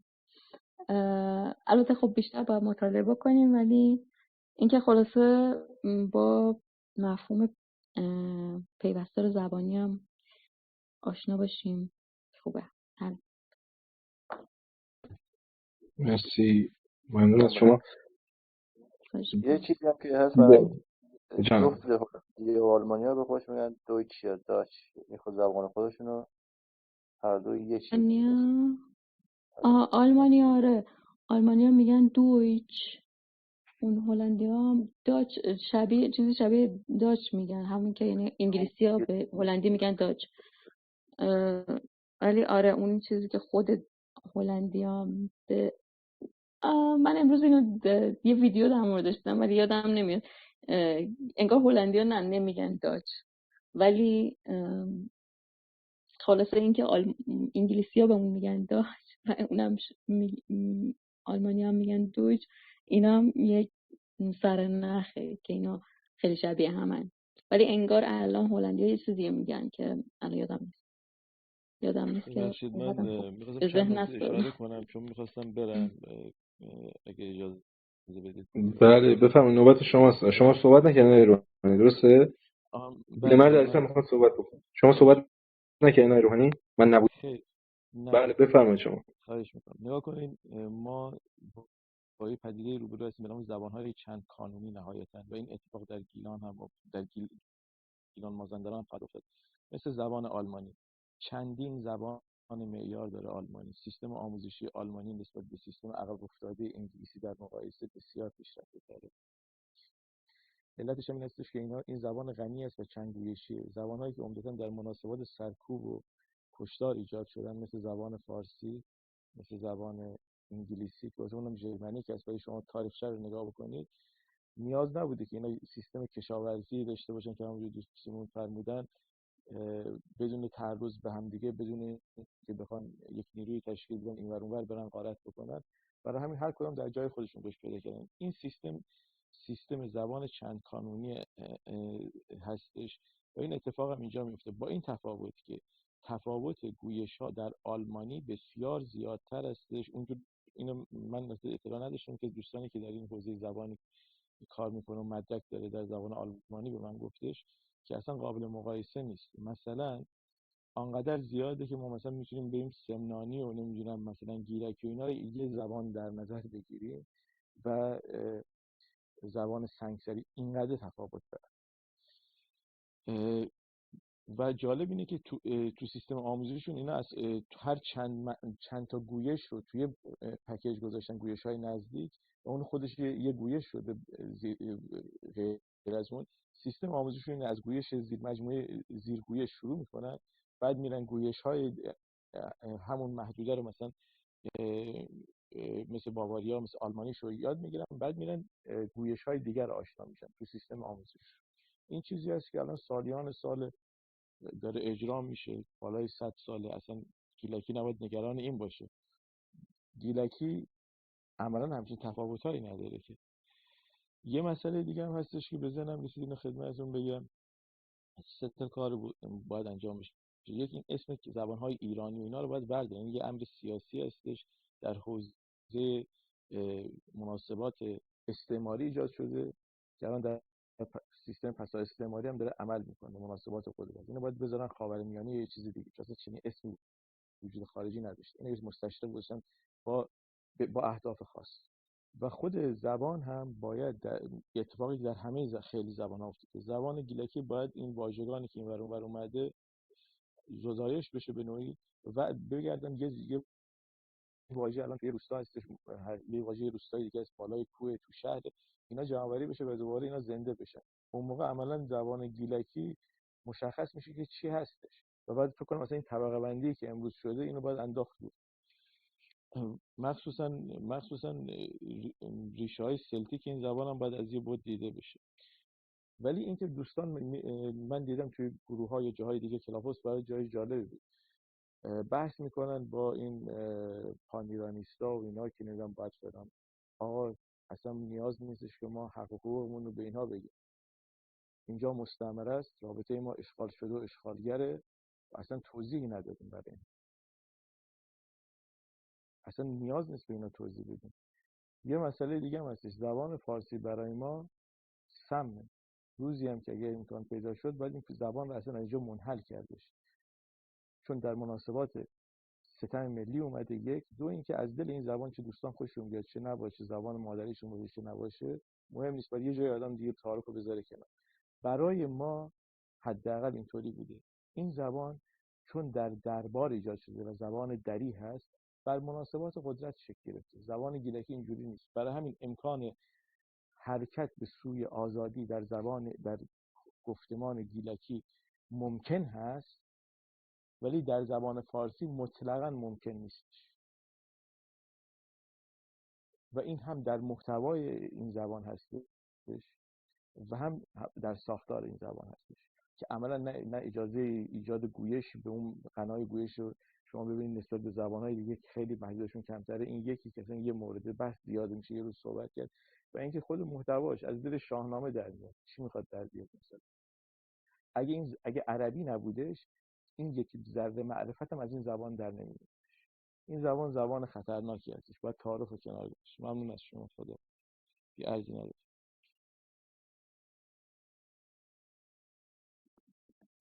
من در مورد آلمانی چیزی که میدونم اینه که یه دونه زبان یه گویش استاندارد داره که بهش هم میگن اتفاقا هوختویچ، یعنی اونم درس میدن خیلی همه جا. خانم این زبان چند کانونی چند معیاری هستش، اینو بررسی بفرمایید. همین الان بزنید مقالاتش در موردش میاد. بعد چیزی که میدونم اینه که مثلا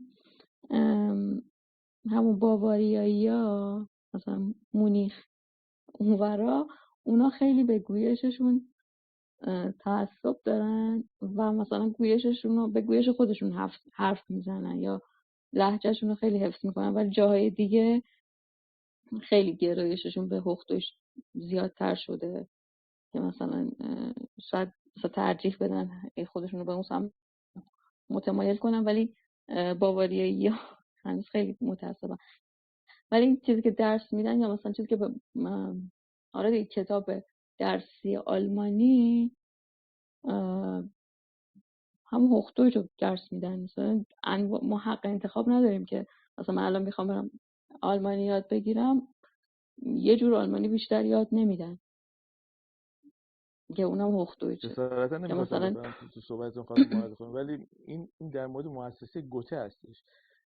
در ترویج زبان آلمانی به بیرون این کارو میکنن، وگرنه زبانهای دیگه زبانهای رسمی یعنی گویش‌های دیگه رسمی و ملی هستن و در اداراتشون به کار میرن، فارغ از اینکه مردم دوست داشته باشن یا نداشته باشن. من آخه میگم نه کلا همین توی اینترنت هم برای همین معلمای آلمانی درس میدن. زبانهای چند کانونی جهان استانداردهای زبان آلمانی رو میاد که چند استاندارد داره و به تفصیل صحبت کرد.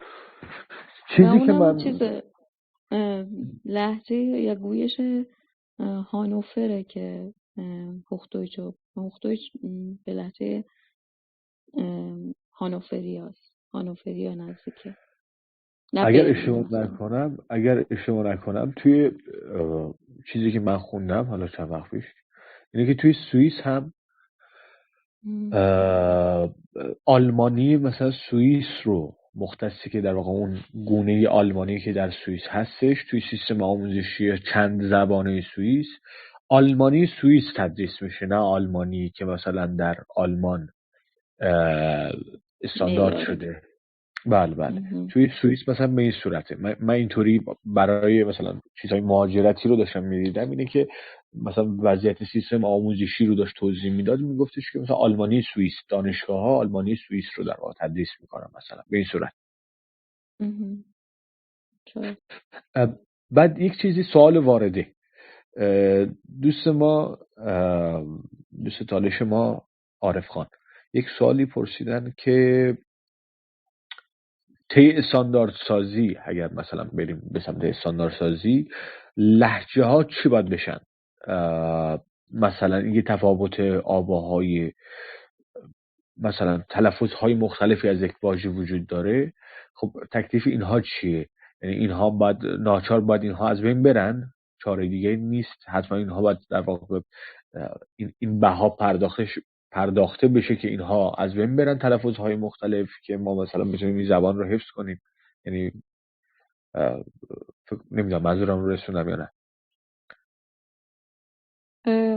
به نظر من خب استاندارد سازی این هزینه رو داره همیشه. وقتی که مثلا ما میگیم که یه گونه ای رو با این عنوان بخوانیم، به هر حال خواه ناخواه این کار رو میکنیم. یعنی گونه های زبانی مشابه تضعیف به هر حال به نظر من میشن. یعنی با استاندارد سازی این اتفاق تا حدودی احتمالا میفته، مگه اینکه مثلا یک گونه‌ای باشه که اصلا برساخته باشه و هیچ کدوم از گونه‌های، بازم اگر مثلا بخواد مثلا رسانه ها تک بعدی باشه و فقط همیشه مثلا با اون گونه صحبت بشه و اینا، خب اینا اجتناب ناپذیره مثلا. ولی اگر بشه مثلا همه همونجوری که حرف میزنن، یعنی بار ارزشی اینقدر القا نشه که این همون دیگه، اگه معیاری واقعا تعیین بشه که بگیم این معیار رو هم بیشتر تولیداتمون با اون باشه، خب این هزینه رو داره که اون بقیه گویش ها یا گونه ها تضعیف بشن به نظر من. ببخشید اجازه بدید بفرما. مثلا ما می‌نویسیم خونی که نوشته میشه که آوانه لحن نداره، می‌نویسیم مار، هر کی میتونه با ذهن خودش این کلمه رو بخونه، مگر اینکه مثلا در مورد تولیدات صوتی تصویری صحبت بکنیم که اونم باز به علت نزدیکی گویش ها و قابل فهم بودن گویش ها، و اگر اینکه ما یه مقداری تمرین داشته باشیم، آشنایی داشته باشیم، مثلا ظرف 1 ماه فکر کنم بشه تمام گویش ها رو فهمید. اگه توی محیط قرار بگیری، هر کسی به گویش خودش اگه باشه صحبت کنه، توی تلویزیون هر مجری، هر بازیگری، هر خواننده‌ای، چیزی که مثلا امروز هم می‌بینیم اتفاق میفته، آهنگی که توی نور خونده میشه تو کل مازندران شنیده میشه، یا حتی گیلان جدیدن خیلی راحت شنیده میشه و باهاش ارتباط برقرار میشه. و در مورد نوشتار اگه باشه که خب کلمه‌ای که نوشته میشه هر کی میتونه با ذهن خودش بخونه، یا با دستور، اگه بخوایم منظورتون دستور زبانی، که دستور زبان واحد انتخاب کنیم چیزی سختی میشه. اگه به مقدار جمعیت باشه، یعنی پر گویش ورترین گویش رو انتخاب کنیم که مثلا میتونه رشت یا ساری باشه، خب این بسیار فارسیاشیه، به قولی نمیشه پیش بود و این نحو که ما بخوایم یک گویش رو استانداردسازی کنیم بر اساس تعداد گویش برش، و اگه بخوایم مثلا به اصالت برگردیم دست نخورده ترین باشه، خب قبولش برای اکثریت سخته، چون یک گویش دست نخورده تر اصولا احتمالاً تعداد گویش برایش خیلی کمتره. و اینکه ما به سمتی باید بریم، باید که ناچاریم که همه رو راضی نگه داریم و از همون مسئله زبان، مسئله اختلاف که خب جامعه ما بسیار مستعد شه پیش نیاد. نظر من. متشکرم علی آقا. گیلمرد صحبت کرد گیلیمرد میخواد خیر صحبت کنه. خیر صحبت کردی گیلیمرد؟ من اینترنتم میخورده مشکل داشت. خیر نوبت گیلیمرده. گیلیمرد جان بفرمایید.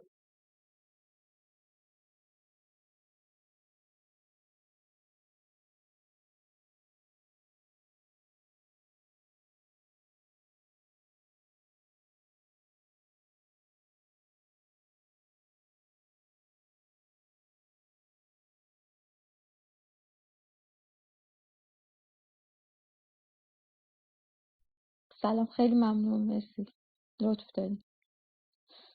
خدا گیلمرد تی صدا گفت با توان تصویر ابو نخوره.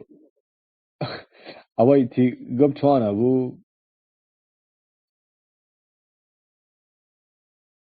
تی صدای امان داری من تی گفت توان ابو یا نه بانز.